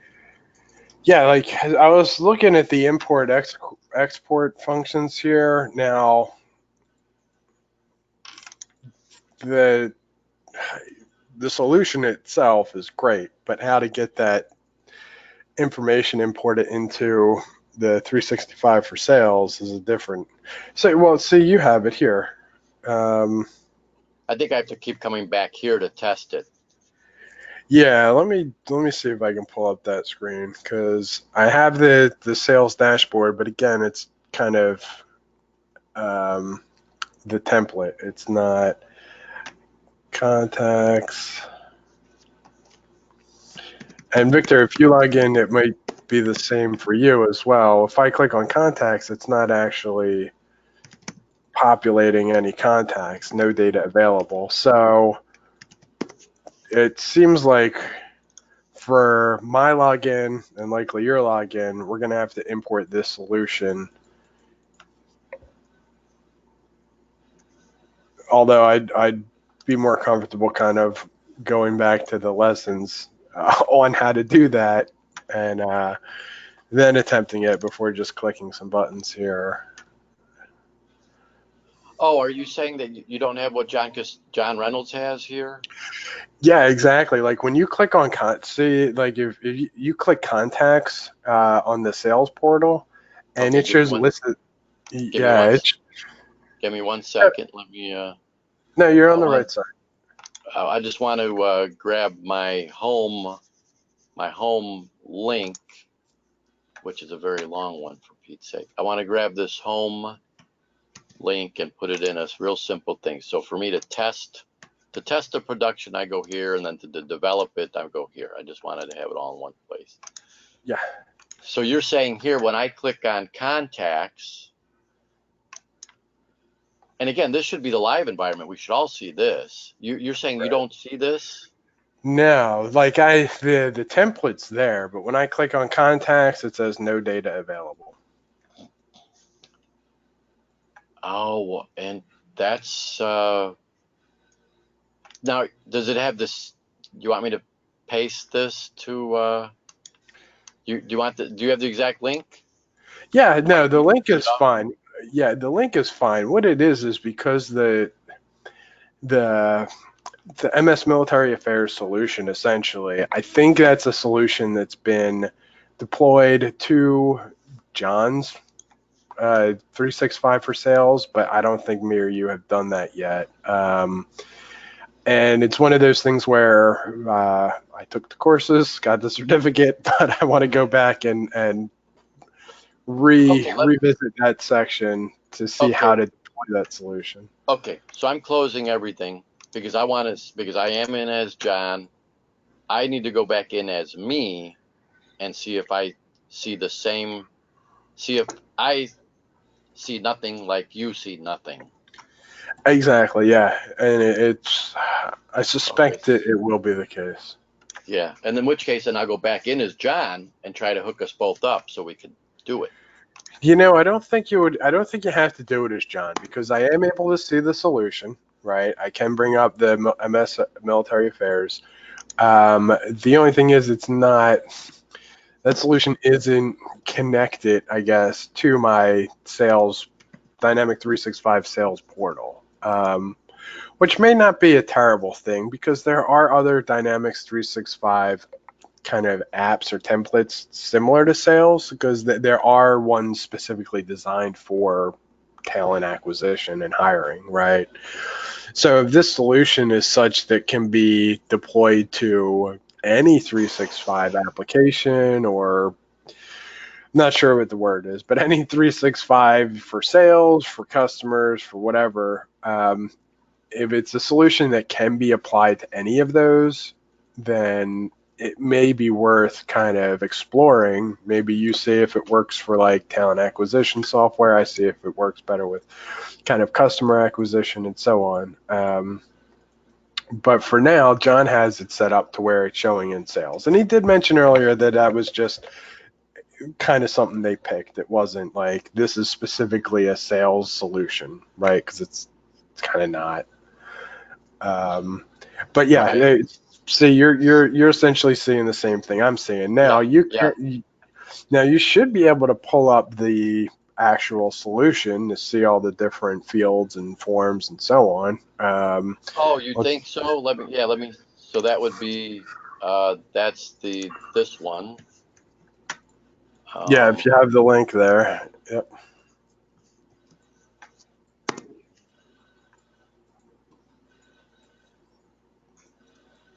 what's interesting is it knows that I'm logged in already. It doesn't keep asking me for my login. Yeah, sometimes it does, sometimes it doesn't. But yeah, so Okay. you're essentially set up the same way I am. You can see the solution, you can make edits, changes, so on, but it's not tied or connected or deployed to your Dynamics 365 for sales. Okay. So let's get that because we can't do any changes if we can't test them. So we Yes, need to be able to see the data here. yeah. If you go back to your solution tab at the top there, Yeah. right? See where it says activate.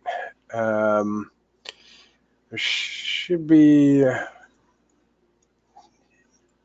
more action, manage properties. Yeah, the component itself. Okay, so publish all customizations.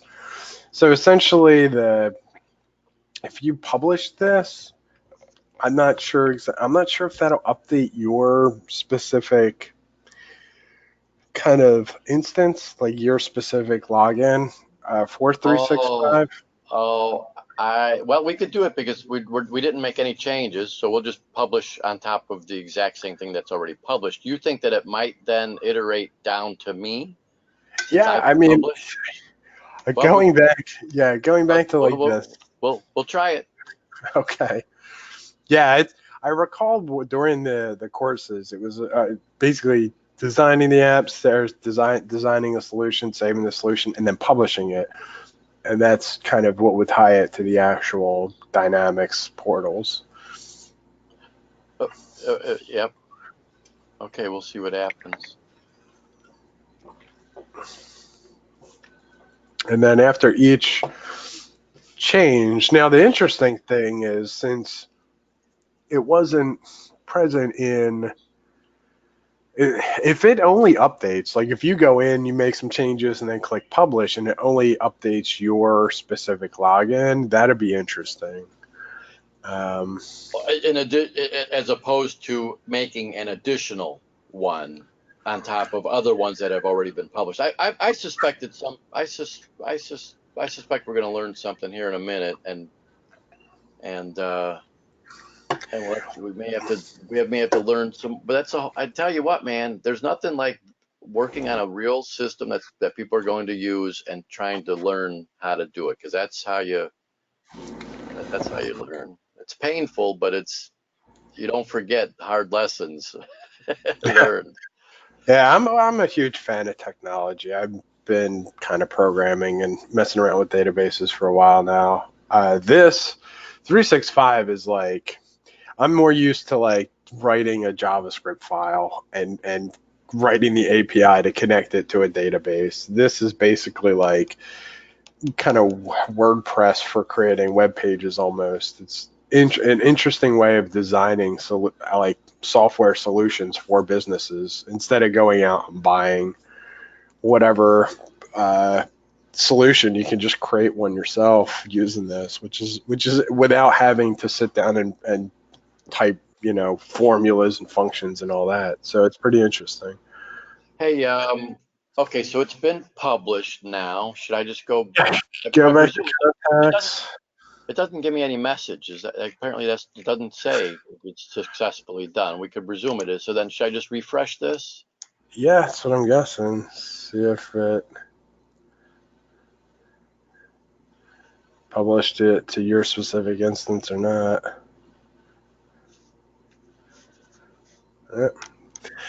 That doesn't look like it did. Okay, That's so let's why. go. Yeah, so let me log out and try to log back in as one last, just in case it buffers anything. I'll even use a different browser, and then if not, then we'll go back in as John Reynolds and try to figure out what's different between how he sees the live environment and you and I see it. Yeah, makes sense. As long as you've got time, we may as well get us to where we're up and running by the time we're done. Yeah, no, I'm good. I'm good for the day.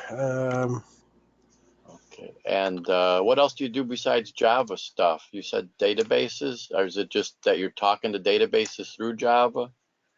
Yeah, no, my primary kind of area of expertise is accounting, taxation specifically, but that area is so tied in with software that I was almost inspired, I guess you could say, to learn how to program, create different software solutions. Like, hey, how much tax am I going to owe? Instead of busting out the calculator and some forms, hey, I can create a web app that'll figure that out. So, and that, again, like I said, that was like, oh, I have to open up a specific editor, write something in some kind of computer code, and then publish it to a company hosting a website. With this, it's kind of plug and play. There are some programming elements to it, but for the most part, it's navigation. It's knowing where instead of creating the thing that you want, like writing a function that puts a field somewhere on the screen, you have to just kind of know where to go in Dynamics to bring up that interface where you can click on the screen and a field is created. But I think the thing with the solution not being applied to the 365 for sales for me or you is the problem we're trying to work on now, obviously, but it's in the customization settings, and applying that customization to our sales interface is kind of the big question. Yep, no, that's what we're gonna try to get here. I'll remove the hyper. Okay, yep, that's what we're gonna. You saw I went in and it was still empty data. Okay, yeah, here we go. So this is what I was looking for. If you go back to, if you log, I guess two tabs, the same two you had open under John's account, you'll see with a list of solutions where it lists all the solutions, and I'll show you how to get there. If you log in under your or John's account, either one doesn't matter.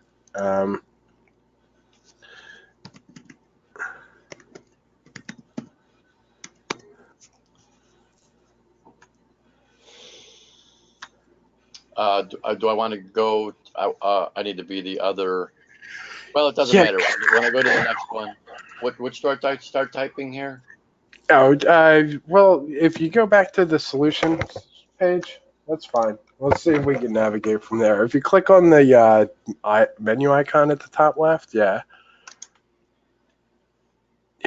click on sales. Yep, the pinned up there. Well, it should bring up the. Yep. Okay. All right. Then click on the gear icon, the settings icon at the top there, and the advanced settings.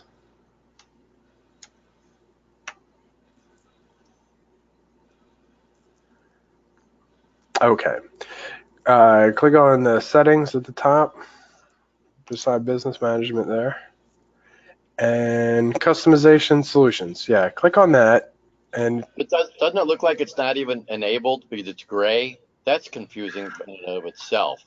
You see is it? blue, green, but it I thought obviously it it's just another color that they use because this one's green, this is. one's like rust, and Uh, these gray, they're still usable, but gray usually means, you know, yeah, grayed disabled. out. Yeah, this. I thought it was green. I'm colorblind, so Oh. I thought it was like a deep green. But if you see the options at the top here, right? Import, export, clone. So I do recall again with the online courses, the patch, deploying and patching and so on. So I have a feeling one of these, whether it's import, export, apply solution upgrade, or, no, I wouldn't publish all, but the import, export, or apply solution upgrade, whether that'll do it for our accounts. And you're logged in under John, so he already has it applied to his. Let me see Oh, if I see what you mean. In other words, from a development standpoint, you don't think that it's got to do with permissions or security because once you're able to develop, you've already got all of that. So you're saying that you might only be able to publish it for a particular developer. And if you clone it or if you apply a solution, you might be able to then allow another developer to see it. Is that what you're thinking from a development standpoint? What you could see, because I'm thinking that I'm thinking that this section here is the live thing that that like 3 million people can see. So it shouldn't have anything to do with well, development. This is the I, live thing that this should is be available to anybody. this is the template that's kind of that Microsoft created, that anybody who gets Dynamics will have this kind of layout, and it can be edited. Right, you can kind of redesign this in a way you see fit. But for the most part, if you look at the URL at the very top, see where it says CRM 882.896, that's our business unit, right? That's kind of specific to me, you, John, and whoever else is in the class here. What the solutions are going to be the customizations for this sales activity. So, for example, if you go back to the sales form where it has contacts. Oh, wait a minute. This is the publisher. I'm curious if the publisher gives you choices of to whom to publish to. See this publisher? Have you? I'm familiar with it again. Yeah, the courses I took, it rings a bell. So actions. Yeah, I looked at that. It just seems like just different information you can Uh-huh. kind of. Uh-huh. So I guess the publisher would be whoever's creating the solution, and then I'm on my end because I have the kind of the same view as you. I'm doing an export of okay. So yeah, this looks like it's working.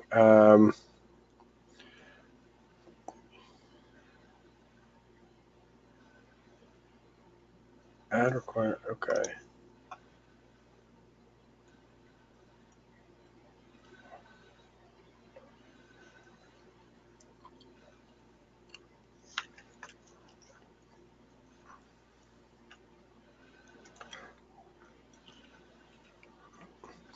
Yeah, so if you close this for a second and you see the import, export, and so on, Yes. I think those two are important. Now I can't recall whether we're importing a solution to the app or we're exporting the solution to the app. I clicked on export. Well, do I have to have this? Do I have to select military affairs first? Otherwise, will it apply to every? Or do I have to check it first You know, and that would make then? sense if nothing was checked. I can only assume it would just ask you to check something, but who knows? Okay. So yeah, that's what I did. So this is the solution that essentially John was kind of working on. But export this, and you can click next because it's already been published.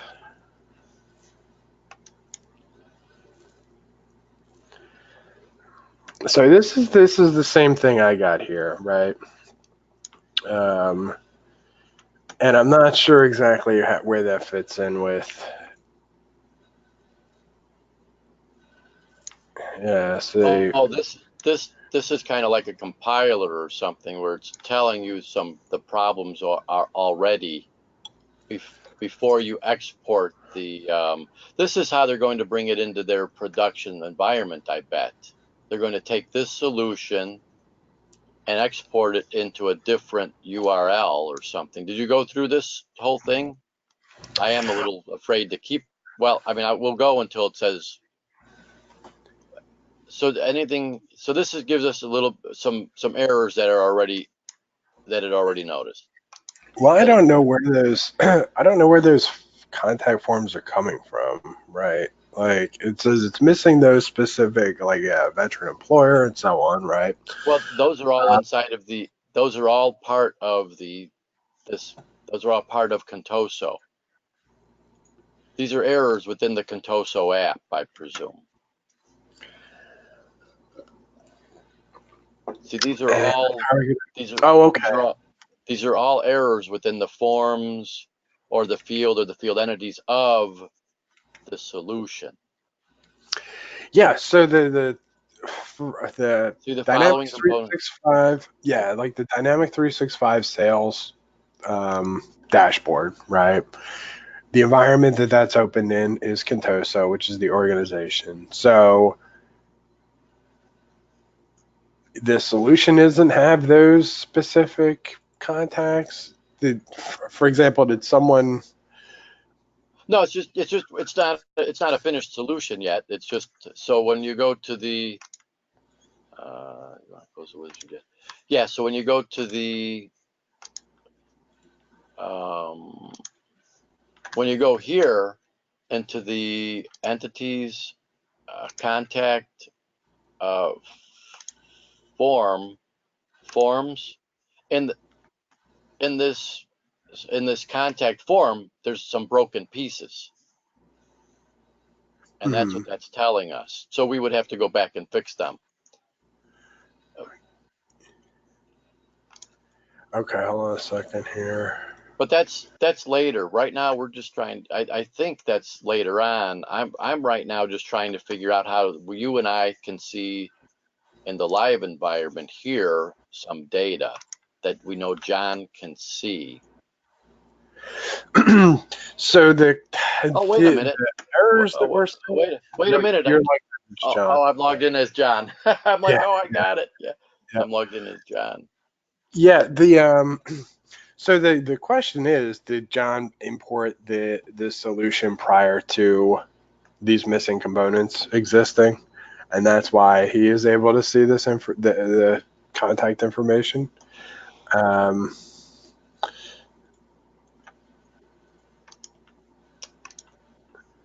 Yeah, well, I suspect that there's I suspect that there's still a user right. John Cassar was working on this with us. I suspect that a developer could publish an application for his or her own bank, but they certainly couldn't use it if they don't belong to that bank. So I think we have to give ourselves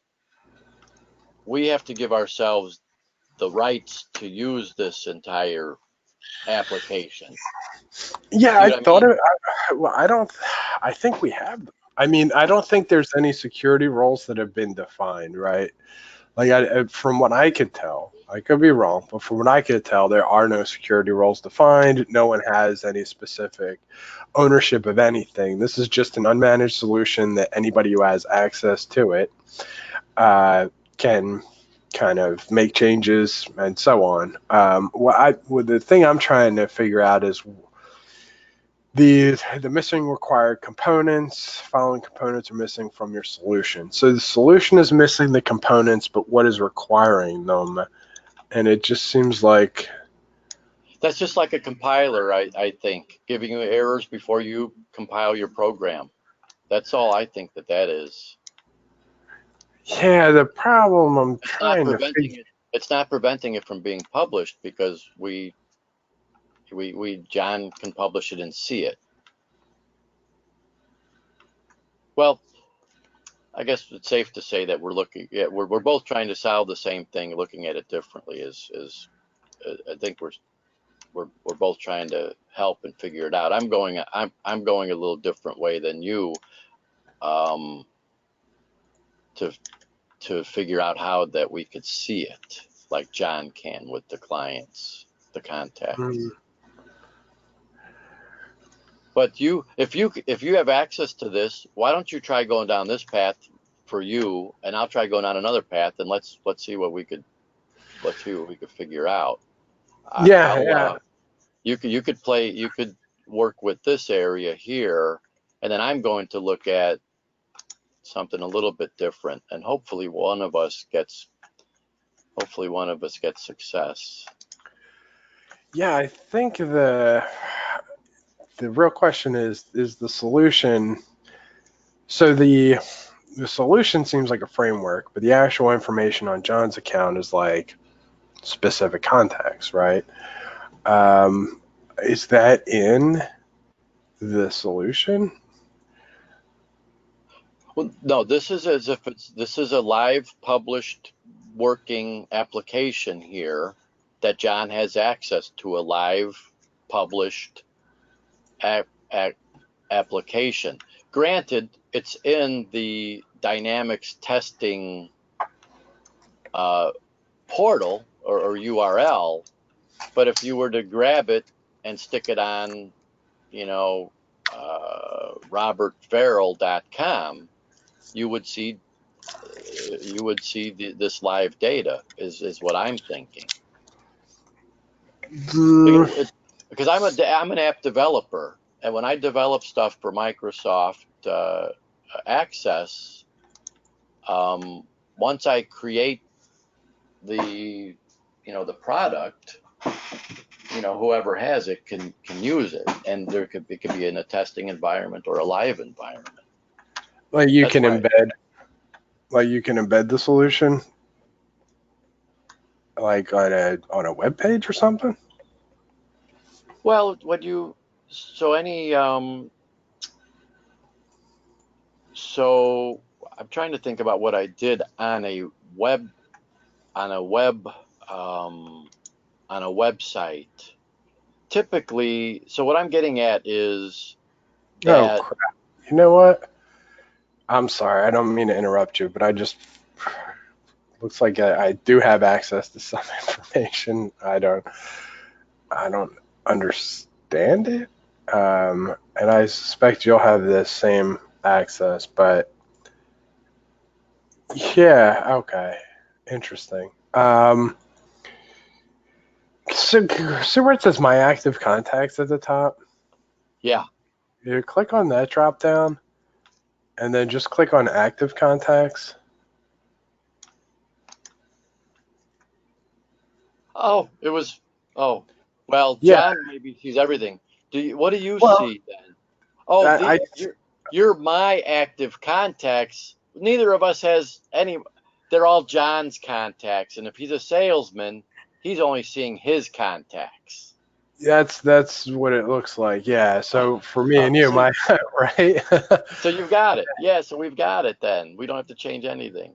Yeah, I was trying to link the portal to the Good, database, but good catch. Dynamics did it. Yeah, So if I interesting. so if I close everything or if I log out, you could see it then. You just can't. You just don't have any. Go ahead and add one. Go ahead and add a Um, contact, and then you should be able to see them under my active contacts later. Contact.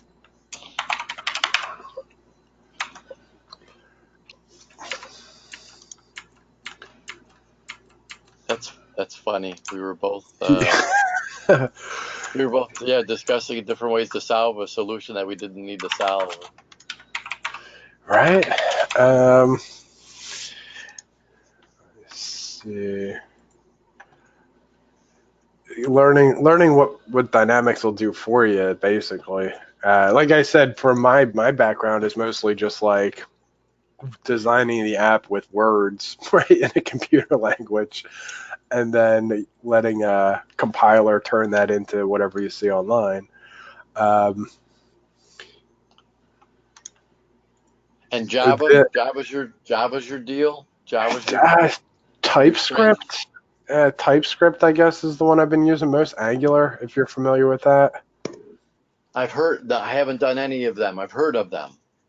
I want to Yeah, learn others. I want to learn others. yeah. I had a website, like, it's super cheap.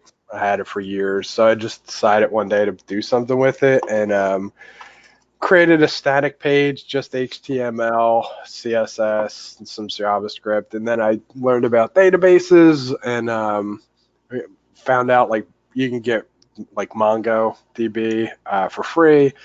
So I set up like just different accounting, really simplistic kind of accounting software, doing really basic calculations, connecting to APIs and stuff. It's such fascinating stuff, to be honestly.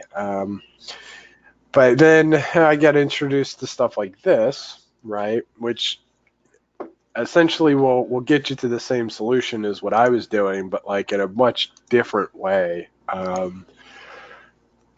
Like you can create all the same apps that someone's doing with like Python or Java, JavaScript using this, but it's like training wheels, like extra training wheels on there. That's Yeah. So cool. I created a test contact. I see my active contacts, and it's test contact. All contacts. Let's see. Yeah, I see. So I'm going to do a new one myself. And it brings up the summary page. Where do I?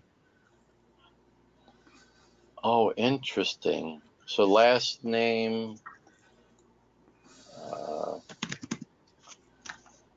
First name. The tab order is off. So you put in the last name first and yeah. So tab, yeah, first name, Vic, contact type.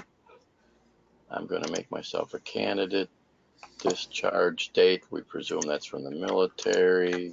Today, email, my email at phone. Hey, by the way, what service were you in? I was in the Army. Yeah, got out years ago. Yep, Cavalry Scout. Well, I was radio operator, and then they got rid of that role, so I became a Cab Scout. So I remember interesting the progression. remember the commercials a long time ago. Yeah, portable hand radio operator or whatever. Yeah, we used to. I'm a It was Navy guy. I'm a Navy. nice, nice. Yeah, it was cool. I got to work with when I joined the Singar was kind of the big thing, and single channel radio was in kind of every vehicle. I got attached to a cab unit, and then as technology kind of improved, they started combining a lot of those MOSs. Like, oh, you specialize with this one specific type of radio and this specific mode of communication. Well, now you have to learn this other radio, and they combined them all into multiple MOS. Like multiple MOSs got crunched into one, and my unit was like, "Well, we don't have a slot for you. I want to be a scout." It's like, oh, okay, cool. So How many years did you do? Did you retire? no, I was reserve for 15 years, I think, 14 years, something like that. I ended up spending my GI Bill, getting a whole bunch of education, and just like learned myself out of the military at some point. So Gotcha. yeah. Well, hey, I think I'm going to go ahead and while we're still on, I want to do one more thing, Robert, and make an edit and see if we could publish it. Just something simple. So we know the contacts form is fine. Wow, I've got a ton more entities now. How did that happen? Is that right? Military affairs entities.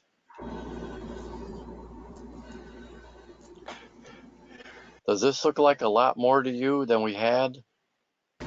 I didn't notice. I was looking at the managed, unmanaged column for most of them and just noticed there was a fair amount and most of them were managed. So I wonder if publishing,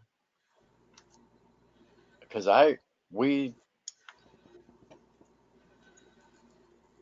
oh man, did I just, when you publish, is there a way to publish only so much? Because there's a lot more, or am I looking at it differently? Honestly, I wasn't really focused on how many, just kind of like Am I how they still interact. sharing am I still sharing my screen with you? Yeah, I'm looking at the same screen on my end as Okay. well. So do you see the entities? Yeah, yep. I don't remember there being agreement, badge, estimate line, fact, Oh, geo. hey, actually, yeah, I have a tab with, let me share my screen for a second here, and I'll show you what I'm seeing. I have a tab open from before those changes were published. Um, if you stop sharing, I think I can grab the Okay. mic, so to speak. Okay. Oh, I can't. I have to become the presenter. Can you make me the presenter? How would I? I think you're the presenter right now. Are you Oh, able? there we go. Yep. Okay, cool. Share screen. Okay. So, yeah, here we go. See the solution, MS Affairs. Yeah, you're right. There is significantly less here. See Okay, so that? that means that my publish screwed it up. Yeah, maybe. Well, I mean, I have this, so let I me can. let me see if I'm in the same solution. MS military affairs. Let me see what I've got on mine. Solution MS military affairs. Yeah. So here's the thing. If I pull up Oh, the solution, wait a minute. What does yours say for component type? Oh, you say component type all? hold on. That's the different one. Yeah, component type all. This tab that I have open now, I'm not going to close it because this was open from before those published that publication happened. Yeah, so Right. component type all, and you have 1, 2, 3, 4, 5, 6, 7, 8 things. And And then yeah, in if I mine, I've got a lot. I've got 48. look, this is the solution that's open now. Like if I click that now and open it, it's the same thing. So yeah, I can see, you can see I can compare the two. This was the old list and this is the new list, right? Okay, John Reynolds, are you still listening, John Reynolds? Oh, let me try something here. Yeah, you're gonna try to delete. Yeah, but I hate to. We need to know how to publish so that we don't have to keep deleting these Yeah, extras. yeah. If we make some changes and they go to publish, well, we have to make sure this doesn't happen each time. But you know what? I don't even remember there being any options in there for publish. It didn't like say, what do you want to publish? It just published. Yeah, hold on. Oh, see, publish all customizations. Unless there's a way to.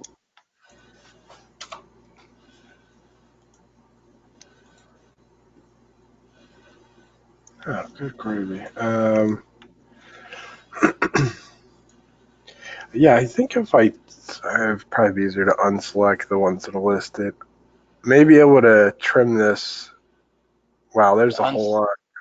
Yeah, unselect. I'll read them to you. Account, activity, Okay, application, all right. contact,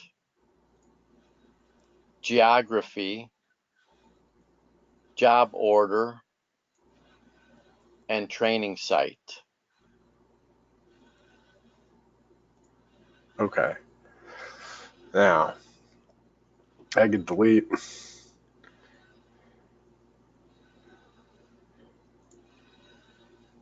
40 entities.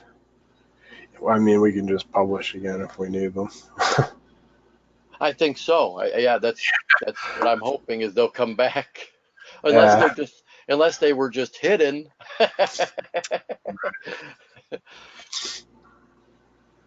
As John would say, well, as anybody would say, the blind leading the blind. yeah. Honestly, it's. I mean, starting from the statement of work and the specific solution, how it ties into the sales portal is interesting. Like I said, it seems to be more of or like you said earlier, HR style kind of hiring, talent acquisition type solution. So it may be worth the time to figure out how to get it into that portal rather than sales. And it may appeal to kind of companies a lot more if they already have, dynamics for their HR department and they can just use the solution there instead of having to also get the sales for 365. Well, Hey this guys, is but this is exactly what we've got started is exactly what John Cassar wants. So, Oh yeah, um, I'm but not you're saying. talking about you're just thinking out loud, like with how these things get plugged in. Yeah, so this solution, it's not because it's a separate solution. It's not specifically. Okay. Um, hey guys, can I interrupt? This is John. Can you hear me? Yeah, yeah, we want you to. Yep. Hey, yeah, I think this is fantastic. You guys sound like you're really putting a dent in this stuff. I'm going to give one of you control, make you the essentially the moderator, so I can go off. But I did hear the last bit of what you mentioned. I agree with you that this could probably the starting point might have been a little bit more. We might have got a little further ahead if we started with the talent side of things. What I will say is we have a pretty robust talent thing. And the other thing I would say is that and I respect John. He's been a long time friend, and he's really competent. But I think there are certain aspects of this particular application that he may not fully grasp as much as some of us who worked with these environments before. So I would only say that it's not so much what John wants as what Dan and Carol want, right? So I think we're all clear about that. And we may need to push back on John once in a while and say, hey, now wait a minute. I was You know, wondering, Dan's going to be using it for vets to work.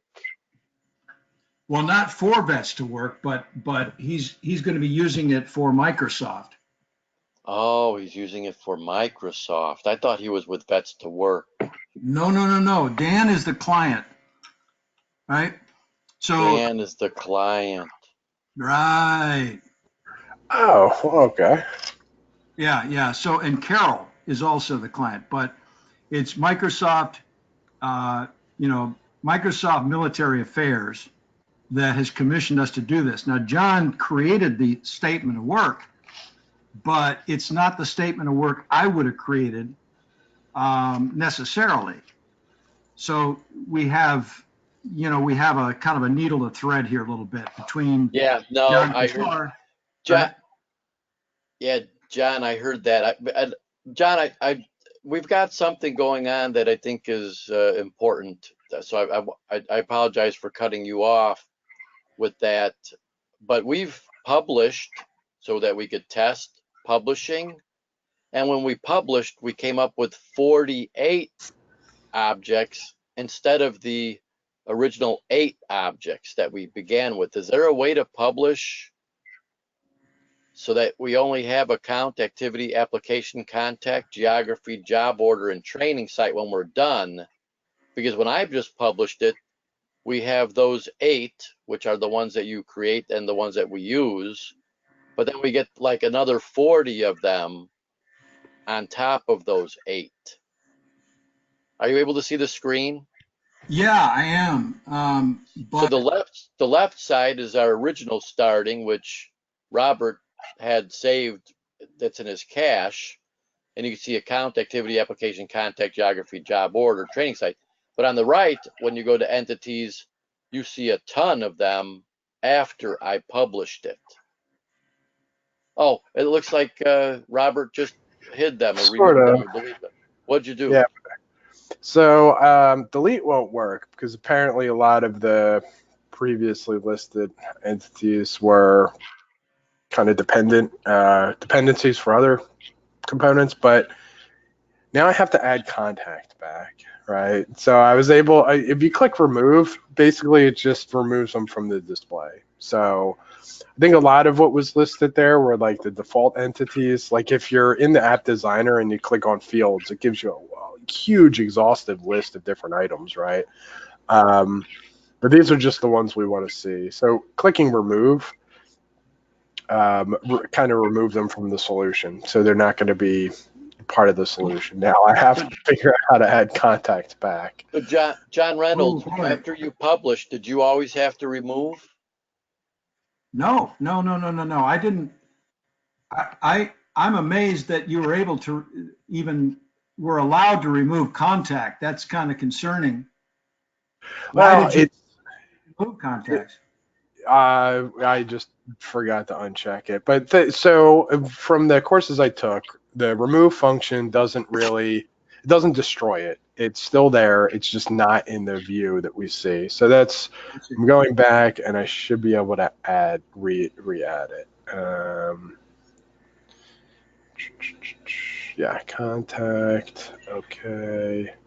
Well, that's I think you brought in a different object. Oh, contract. There's Not contact. And yeah. Cancel. Add existing. Oh, contact. Okay, so it's on the left now. No, it's not in the middle left. It'll be there in a moment though. He basically. Okay. But the question, John Reynolds, is every time you publish, like how did I publish and 40 additional objects got created, John? Well, I don't think, I don't see 40. The 6 that we've got underneath, if whatever's behind this thing, once you save it and you open it up, There aren't 40. There's Yeah, you have to include all those, Robert. Yep, you're on the right track. Okay, so I yeah. have So I marketing mean, dashboard here. So the thing is, the solution. Okay, so yeah, if I click that, it brings us right there. Okay, cool. So it looks like it's fixed. It looks like it's working now. Well, now go ahead yeah, and we want to. publish. Go ahead and publish so that John Reynolds can see what happens, and then we'll fix it again and get off the phone maybe if that's what John wants us to do. But we need to show him what happened so he could show us how to prevent it from happening. All right. It's to publish here. Yeah, publish all customization. Oh, what is it? Publish what? Yeah. Publish all customizations. That's Okay. what I always do when I publish.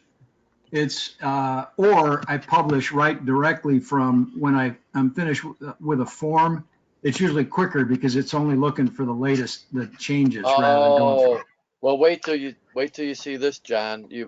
So right now you can see on the screen account, activity, application, contact, geography, job order, marketing dashboard, which I don't think we need, We don't. and training site.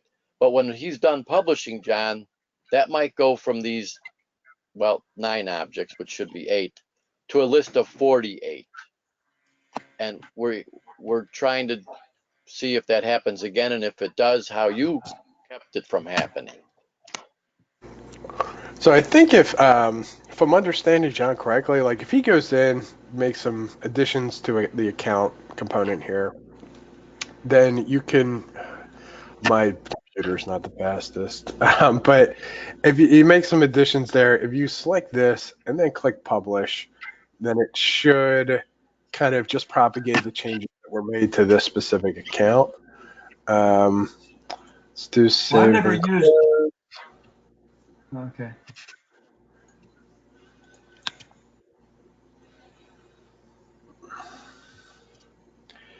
Okay, entities. Okay. Yeah. So there you go. You got. All right. I don't. So, and by the way, there are really 2 that we need to get rid of. Well, maybe 3 if we include training. Oh, you got marketing. That's good. We got geography, which is probably the one we surely don't need. And then training is, I disagree with John. I don't see any reason we shouldn't just have it. It's a simple table, and but that's fine. Well, John, I think John Cassar is concerned we may not get done the bare minimum, much less anything extra. That's But I mean, that's where he was coming this is from. so easy to implement that it's a anyway. Yeah, I understand where he's coming from. I just I think it's a nice embellishment that doesn't really, given the bandwidth we have, doesn't really cost us a lot to deliver. Got it. Gotcha. And we want of course, a ringing endorsement, right? Well, hey, why not? Well, I think we have to please the client. Yes, exactly. And if we can deliver a nice, a nice surprise that they didn't know they needed, why not? But Can I just ask one question before we break for the day? I just want to. I'm going to revisit the statement of work here, but just to make sure I understand, the client, they want a solution that will allow them to track veterans. I mean, for applying to positions internal to their organization, the client's organization, or is this like a general solution to any company that's hiring, as well as companies or organizations like Vets to Work who are placing veterans? No, it's much more the latter. So basically, think of it this way. Microsoft is putting maybe 1,000 veterans through its course. The same thing we're doing, or at least with the same objective, but it's 6 weeks in class training. Way more robust. And it's aimed at, guys who are getting their BA, their 4-year degree, and, it's at fixed locations. A lot of folks are like, 90 days with an ETS. So it's a very specific program to train veterans up and then place them within, Microsoft partner companies. So that's it. It's jobs related to Microsoft Dynamics, and it's Microsoft partners who have already signed up. There's 400 or 500 who have signed up. Okay, excellent. So the application that we're creating, this isn't, I mean, this is something that's going to go into, the partners are going to use it. It's not like, hey, this is what our class created. Would you like to hire anybody from our class? Well, here's what's going to happen. You guys, I'm thinking about you guys in particular, and probably this would apply to Daniel and Sarita, who are both, I think, showing that they kind of get what's going on. I honestly think the path for you guys is going to be through Julie or Gus or somebody like that who can help you get placed at a partner company as a consultant. All right. Now, that's a bit of a different path, but there's no reason that you couldn't be thrown into the hopper along with some guys coming out of MS CRM. I think your options, frankly, are going to be far greater than those in the SSA program. And the reason for that is your prior experience. Yeah, I mean, hey, I've already earned the 4 certificates from the online learning course, so getting some hands-on experience, throwing a project on the resume certainly won't hurt. But I'm just trying to get a better idea of like what we're designing and what it's going to be used for. Yeah, so it's basically going to be used entirely by the internal Microsoft team. Okay. Now, data sources, there may be some data that comes in from the outside through web form and SharePoint, like from the partners. They're going to populate job orders, right? And they're probably going to do reports that say, how did these veterans do? Were they hired or, whatever? But it's going to be used entirely by Microsoft. The main user on the MSSA side is Dan, and he's going to focus on the accounts. He's going to focus on the employer partners. Carol, on the other hand, focuses on the veteran side of it. He's also with Microsoft. So it's completely internal. So Okay. they're the client. They're the team on Microsoft that's going to use this, and then they brought in John Kassar and a couple of others to help manage the building of this for their internal team. In other words, the same company paying for it is the same company that's going to be using it. Microsoft, it's Carol and Dan.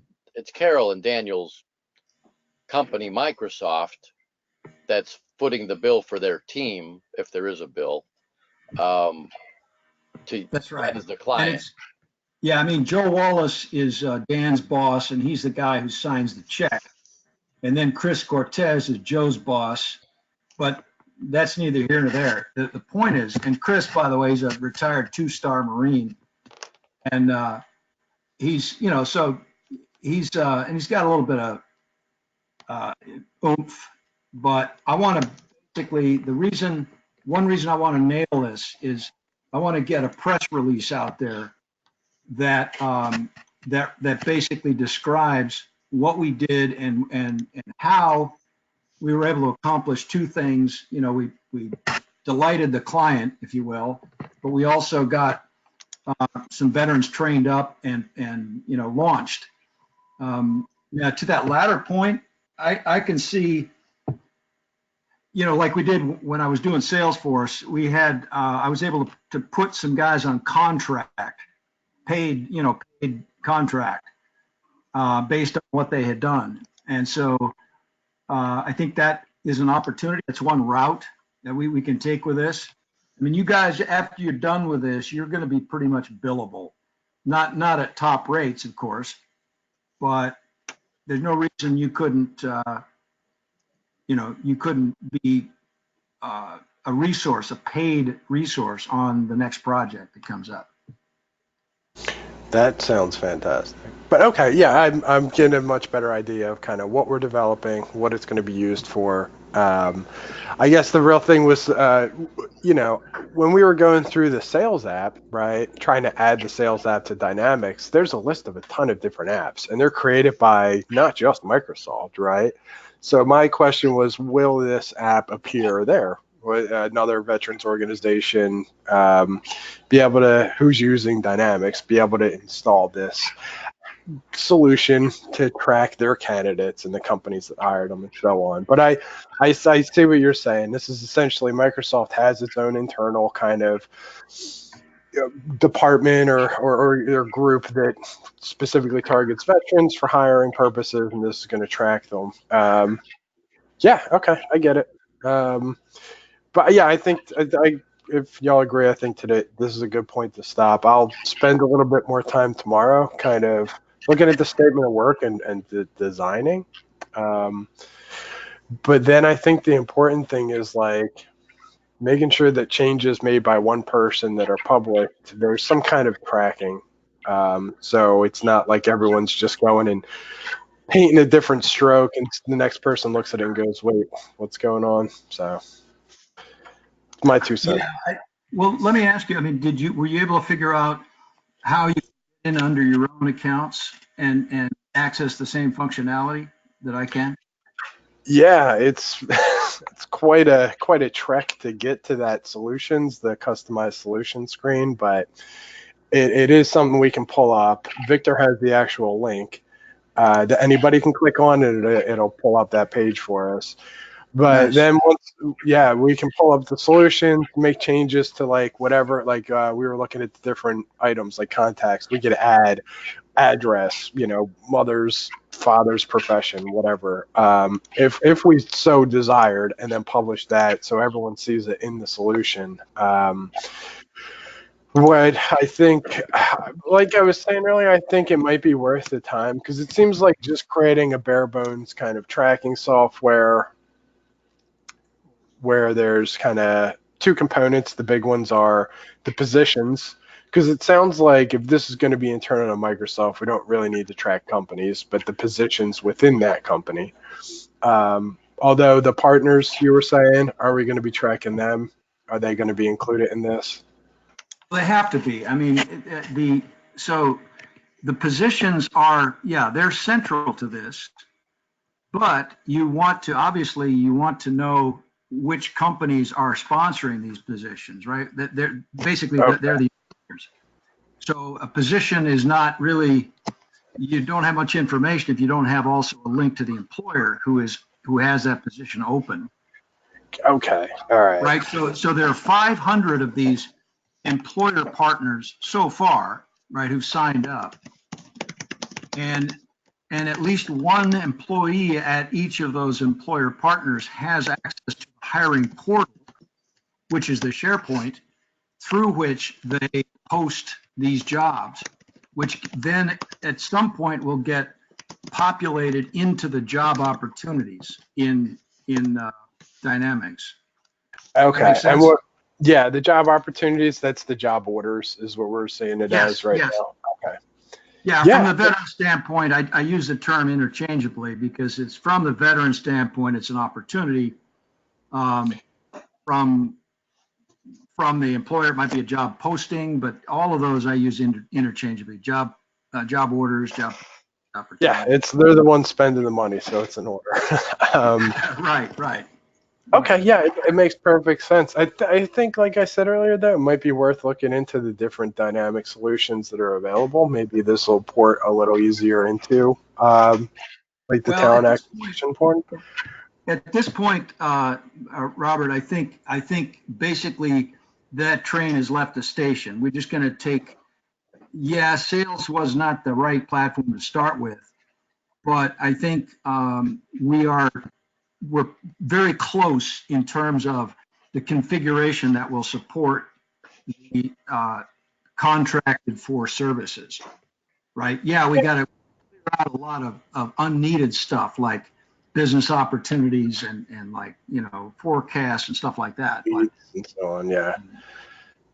Yeah, no worries. I have a bad habit of gold plating stuff occasionally, so for well, sure. look, I'm happy to show you. I mean, I think you're on the right track. And here's the thing: is like both of you guys, I think, have really qualified yourselves for, especially for some similar types of configurations where you've got, like a recruiting and placement type of operation.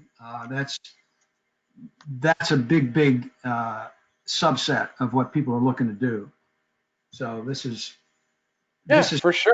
I mean, I saw the finance and accounting operations as well. That's another big one that I'm personally familiar with. So, I mean, it seems like this is certainly a skill set that'll be worth investing in. So I have no problem there. And, hey, help vets get to work. That's certainly an admirable goal. So I'm here if you need me. All right. Hey, I'm thrilled at your progress and really very much comforted by being involved in this. It's really great. Hey, I got to run, guys. If you want, I can certainly give moderation to one of you, but otherwise. No, I'm going to I'm going to work on the application part, and Robert, if you want to work on other pieces, that's up, feel free. But that's what I'm going to work on, John, is a couple things that we've talked Beautiful. about already. Outstanding. And by the way, I may blow it away and start over. That won't, as long as we get it working, that's not going to bother you too much, will it? No, if you're talking about the application, Yeah, I'll see what field you have in there, and I may just delete it and start it over again with the new relationships and database entities. by all means, if you've got the time to do it, you go for it. That may end up being the right thing. All right, Robert, thanks thanks a lot, and John as well. But I think we did make a lot of headway. At least I got our heads around what we've got going on here. At least I do, and that's a big step in the right direction, guys. For sure. Yeah, for sure. Yeah. And Victor, do you have access to the SharePoint with all these opportunities listed? John Reynolds, why don't you go give Robert and I are going to pass maybe some of our information back and forth. So why don't you drop and give Robert the lead, and then you could take off. Okay. Yeah, I'll let me do that. And then Robert, why don't we switch? Why don't we exchange email address, phone number, and then we could just figure this thing out. Yeah, for sure. I think the big thing was. Okay, Robert, you're now the organizer, and I'm gonna bow out. Oop, guys. I'm still here. John, Robert, you there? Yeah, can you hear me? Oh, yeah. Robert's now the organizer, so I'm gonna bow out, and this will continue without me. All right. All right. Thanks, John. Thanks, guys. Take care. Yeah. Thanks, John. Adios. Yeah, no, I mean, the only question I had was I personally want to take a day to kind of research a bit more, I guess, and get a better understanding. But it seems like the database in question, where the opportunities are, where the veteran information are, that's a SharePoint file. Is that your understanding as well? Oh shoot, I didn't know. There's so much. Yeah, that's why when you said you were gonna just blow up the app and then start from scratch, it's like doable. It sounds like, but it seems like no, not the app. No, there's one part of the app called an application. If you look at the left, you see accounts, activities, application, contact, geography, job order, training site. I'm only interested in the part called application, and that's the application for a job. So in there, you've got some forms and some one-to-end relationships. Well, tell you what, give me the screen. Yeah. There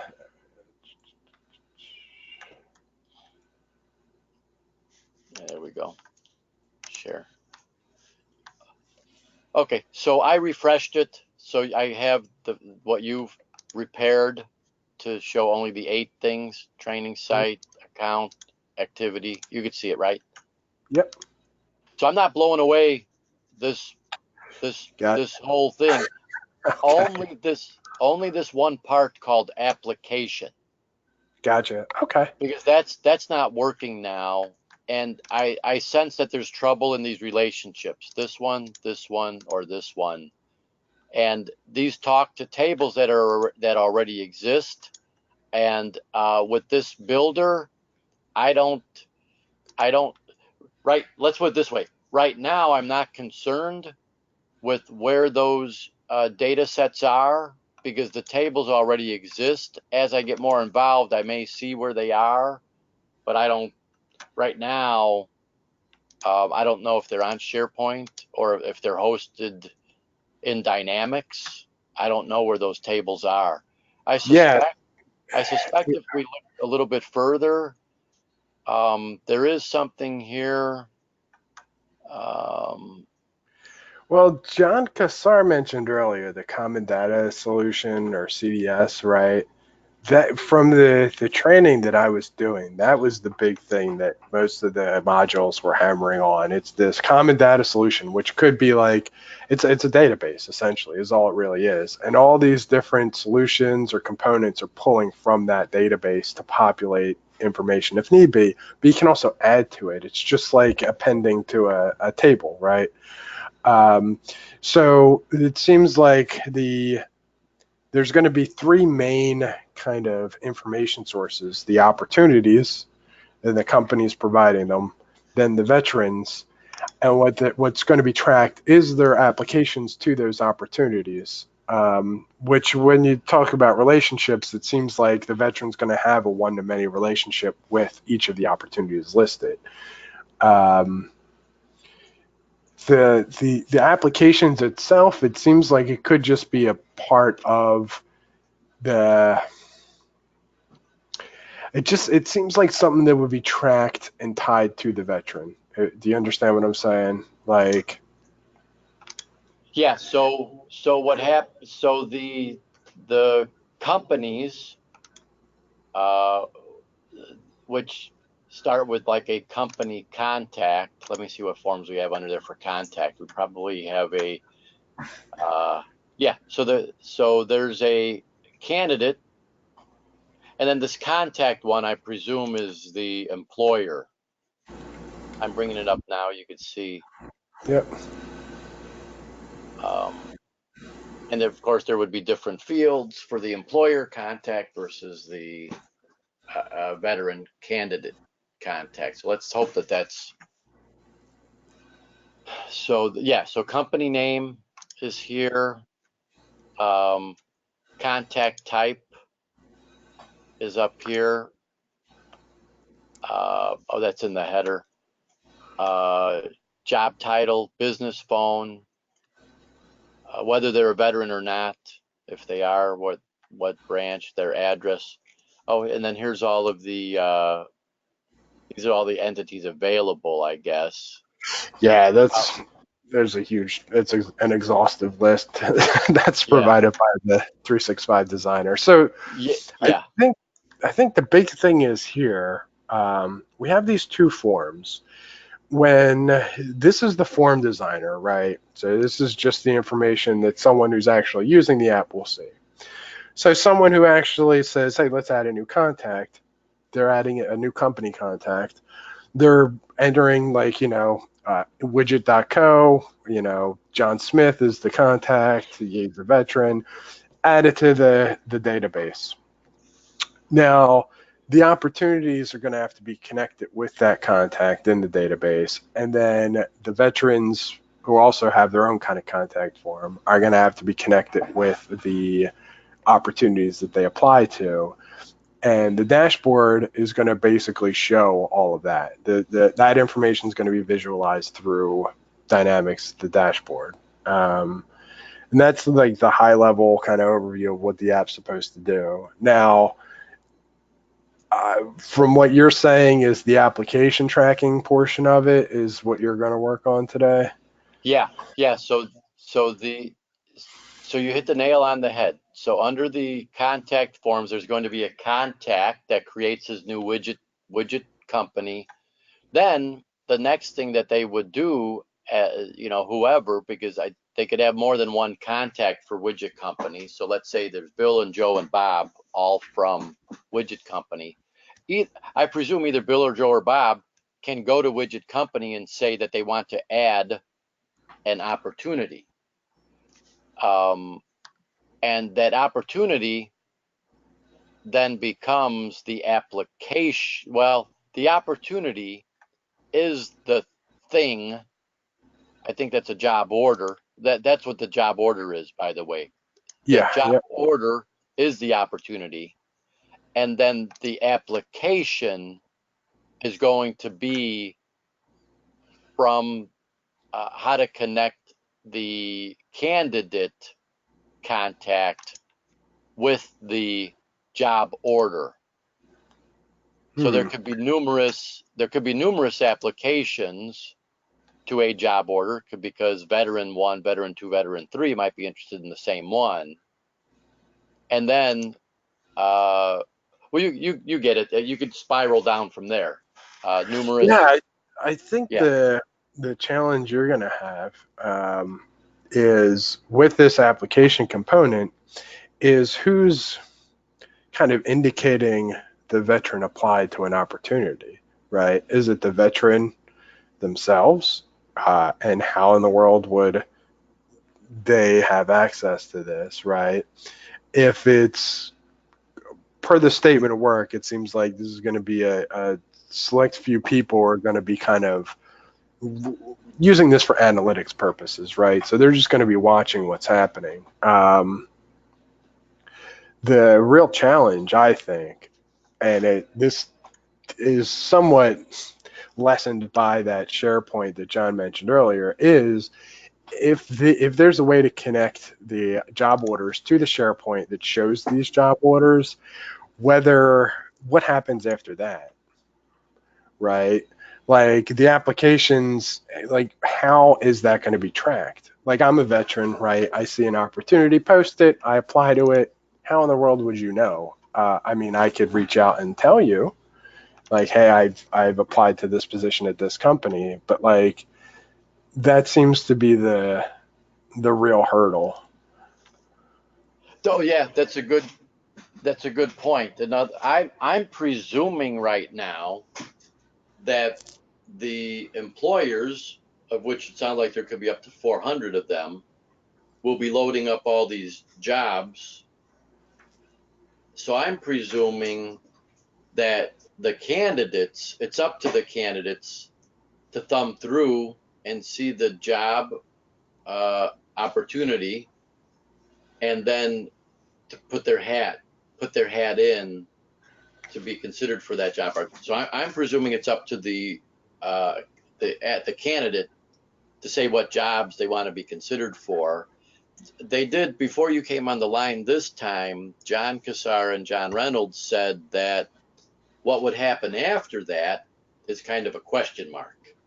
Are they led to another portal to apply? Will the company reach out to them? Will How are they veteran? finding? Yeah. Yeah, how are they finding the opportunities in the first place, Well, right? yeah, I'm um I so mean, if from if I'm look if I'm looking at my uh, my record, I should see um well, yeah, so a drop down pick list could actually have hundreds of thousands of jobs over time. Well, actually open jobs might not be open jobs. So those are that's a consideration. Do they is there a pick list? And then if there is a pick list, does it go by like skill or type of work? Those are good well, questions. I have to look over the statement of service. Yeah, I'm like kind of. when you go on monster.com, the first thing that you would do is type in, I don't know, maybe like me, I would type in Microsoft Access Developer. You might type in financial accountant or something. So I have to look at the statement of service. Those are good questions. I haven't even considered that, in which case we might need like two more forms. You know, Yeah, job opportunities available, right, which is another form. Or no, that might come right from the job opportunities form itself. I didn't take a real good look at it. So the job order form has job opportunity, job order, and I don't know why there's two different ones. I mean, the thing I'm getting stuck on is behind each veteran contact and each job opportunity, there are people, right? These people are the users, and they're going to be using this app.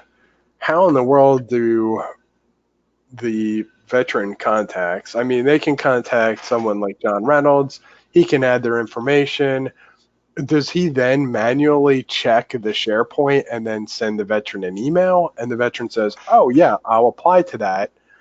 They put in an application, and then John gets like an email saying, hey, the veteran applied to this opening. And then he makes an update of the app. Um, or is this something that kind of is automatic? I'm just trying to get the structure down conceptually. You know, those are, I don't know. Those are unknowns. Okay. Um, yeah, because I feel like that's with a big kind of hurdle with the application there. From what my understanding right now, there's a SharePoint with all the opportunities listed. Vets to Work and this MSSA program can have a list of veterans available for the opportunities. How to match them is the kind of how to build that bridge between the two through dynamics. It seems to be the $1 million answer, really. Yeah, and does the veteran even have access to the system? Like, how do they get into the Microsoft Dynamics system? Is that something Right. that's also yeah, like how do you I I don't know. And what I do today and tomorrow, come Friday, may they when we ask those questions, they may say, um, all of your presuppositions were wrong. because Right. it's not going to be used that way. But I will have learned how to have done it by Friday, hopefully. And then when they tell me how it will be corrected, hopefully I could do it in an hour when we get off the phone. So so I so I'm going to guess. I'm going to do my best to look through the statement of service, and all those things that you mentioned are going to be guesses, and I'm Uh, going to build something that's kind of what I think they want based off of what the statement of service says, and then what I've heard on the phone, and then what I've done in the past, and then come Friday, if I have something that works, if I'm off, well, hopefully I learned a ton, and then we'll just get it right. yeah, I hear you. Okay. All right. Cool. So, I mean, I was looking through the statement of work, and it does sounds like you got a day ahead of you. Yeah. I right now I'm excited to just have this solution environment so I could play, and even you know what, uh, frankly, I may not get anything done by Friday except learn how to get around and play around with, I didn't take the 4 courses that you took, so Uh, I have to come up to speed, and some of my work over the next couple of days will be maybe a little bit of training, maybe some Googling, maybe some breaking and fixing.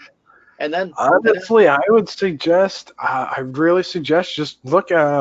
It's on the forums. There should be a link to the courses. Like they're even if you don't take them step by step, because honestly, the labs are kind of brain dead. It's basically a PDF that says click here, enter this info, click here. You don't really learn anything except how to go step by step through a document. But the capabilities of dynamics are explained pretty well. So, for example, matching so you create a contact for a veteran, has all their information, create all the information related to an opportunity. That creating a system of different integrations or applications that'll alert the vet to that opportunity, allow them to apply to it, and then have it be tracked by dynamics is possible. I think that I don't suspect you'll be able to get it by Friday. I mean, I know I wouldn't, um, but a framework of kind of what to use to fill in those gaps for sure. I mean, I'll work on it myself. I'm not comfortable kind of like hammering away at the keys just yet. I'll put pen to paper on like what I think solutions are available. I know Dynamics can integrate pretty well with like Outlook, and I think it would be best if there's someone like John or whoever's at Microsoft in their military affairs department who is working to match kind of the contacts they have as veterans with the opportunities, and then manually saying, "Oh, okay, this veteran applied to this, update this, and so on." So yeah, Yeah. that's my take on it. I mean, for sure. My, I, go ahead. yeah, I was gonna say. I mean, like I like I said, I suggest kind of just using those courses as a reference, though. It gives you a good idea of kind of what's available. And going by the statement of work, it seems like it's based off of what Dynamics can do. So yeah, I don't know. I think it's a solid point. Like I said, I'll sit down and kind of do pen to paper outlining, mapping what I think the statement of work is asking for in like a flow chart kind of way. Um, but then come Friday morning, we can kind of like get I think, a better grasp on what we have and what there's still to be built, really.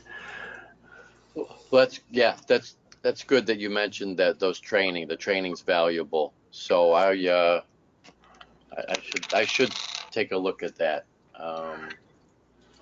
And what's your phone number? Do you mind sharing your phone number? And are you a texter? Like Yeah, no, yeah, you can text me. Let me throw it I'm in the at chat here. There you go. So I put it in chat there. You can send me a oh text though. oh I'll that's here. okay, cool. So that's right inside of this little Go meeting thing, huh? Yeah, yep. Oh, wait a minute.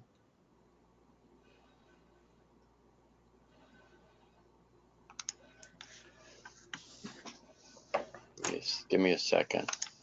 And where are you located? You're in the Midwest? Oh, there's the chat log. I'm actually in Hawaii. So Oh, I'm 3 hours behind West Coast and 6 hours behind East Coast. nice. So it's like noon there for you? That's correct. Okay, cool. And then Yeah, I'm how do on I open? What time are you on? Pacific. Okay, good. Yeah, so you're the closest time zone. Those guys that are on the east are 6 hours. I think Sarita's way out there. And John I'll said go ahead. John said 8 a.m. and I'm like 8 a.m. Eastern. I don't do that. Sorry, not I anymore. know. I know. Yeah, yeah. Well, he's 8 o'clock tomorrow morning on the West Coast time would be 5 a.m. here. Yeah, right. That's I got out of the military. I'm a civilian now. I can do 8 a.m. my time. But all right. But anyhow, I mean, yeah, there's my number. I mean, you can text me if you want. Like I said, I want to put together kind of a like a flowchart style explanation of the statement of work that I understand it as. It might be a little easier. I mean, just from the courses I've taken about development, it seems like that's always one of those um, part of the process, part of the documentation for creating an app. So certainly worth throwing into the pile if you ask me. No, good. All Yeah, right. so I've got your number. You got mine through the Yep. chat. And then, yeah, text me, of course, you know, anytime after, I guess, 11 or 11:30 your time, will be good. And then, yeah, no, this is, I could tell we're going to come a long way once we get up this learning curve. Once we have more involved, I think we're going to be able to make some quick progress. Well, you know, the deadline is like 2 weeks from now. So John Reynolds, he needs to get this thing done to deliver it to John Cassar or whomever, within 2 weeks. So where everybody wants to move along as quickly as they can. Yeah, I hear you. I mean, like I said, I want to get a better idea of kind of what's going on, how to implement it using the tools available. Because I think the integration is going to be a big thing. Like creating it at this level is fine, but there's one solution, but it's got to be the solution right now seems to involve a lot of kind of manual parts to it. Like someone will have to sit down at the sales portal and update all this information manually. If it was live right now. So I think that's once that's solved, then the clients will be significantly happy if we can get that solved. The less they have to type in, the better, probably. Oh, yeah, absolutely. Yeah. Okay, cool. I'll let you go from here, Victor. I want to kind of sit down and see what they want and see what's possible and put that in a kind of a flowchart form. Sounds good, Robert. Thanks much. Yeah, no worries. Talk to you Friday. Take care. Okay, bye-bye.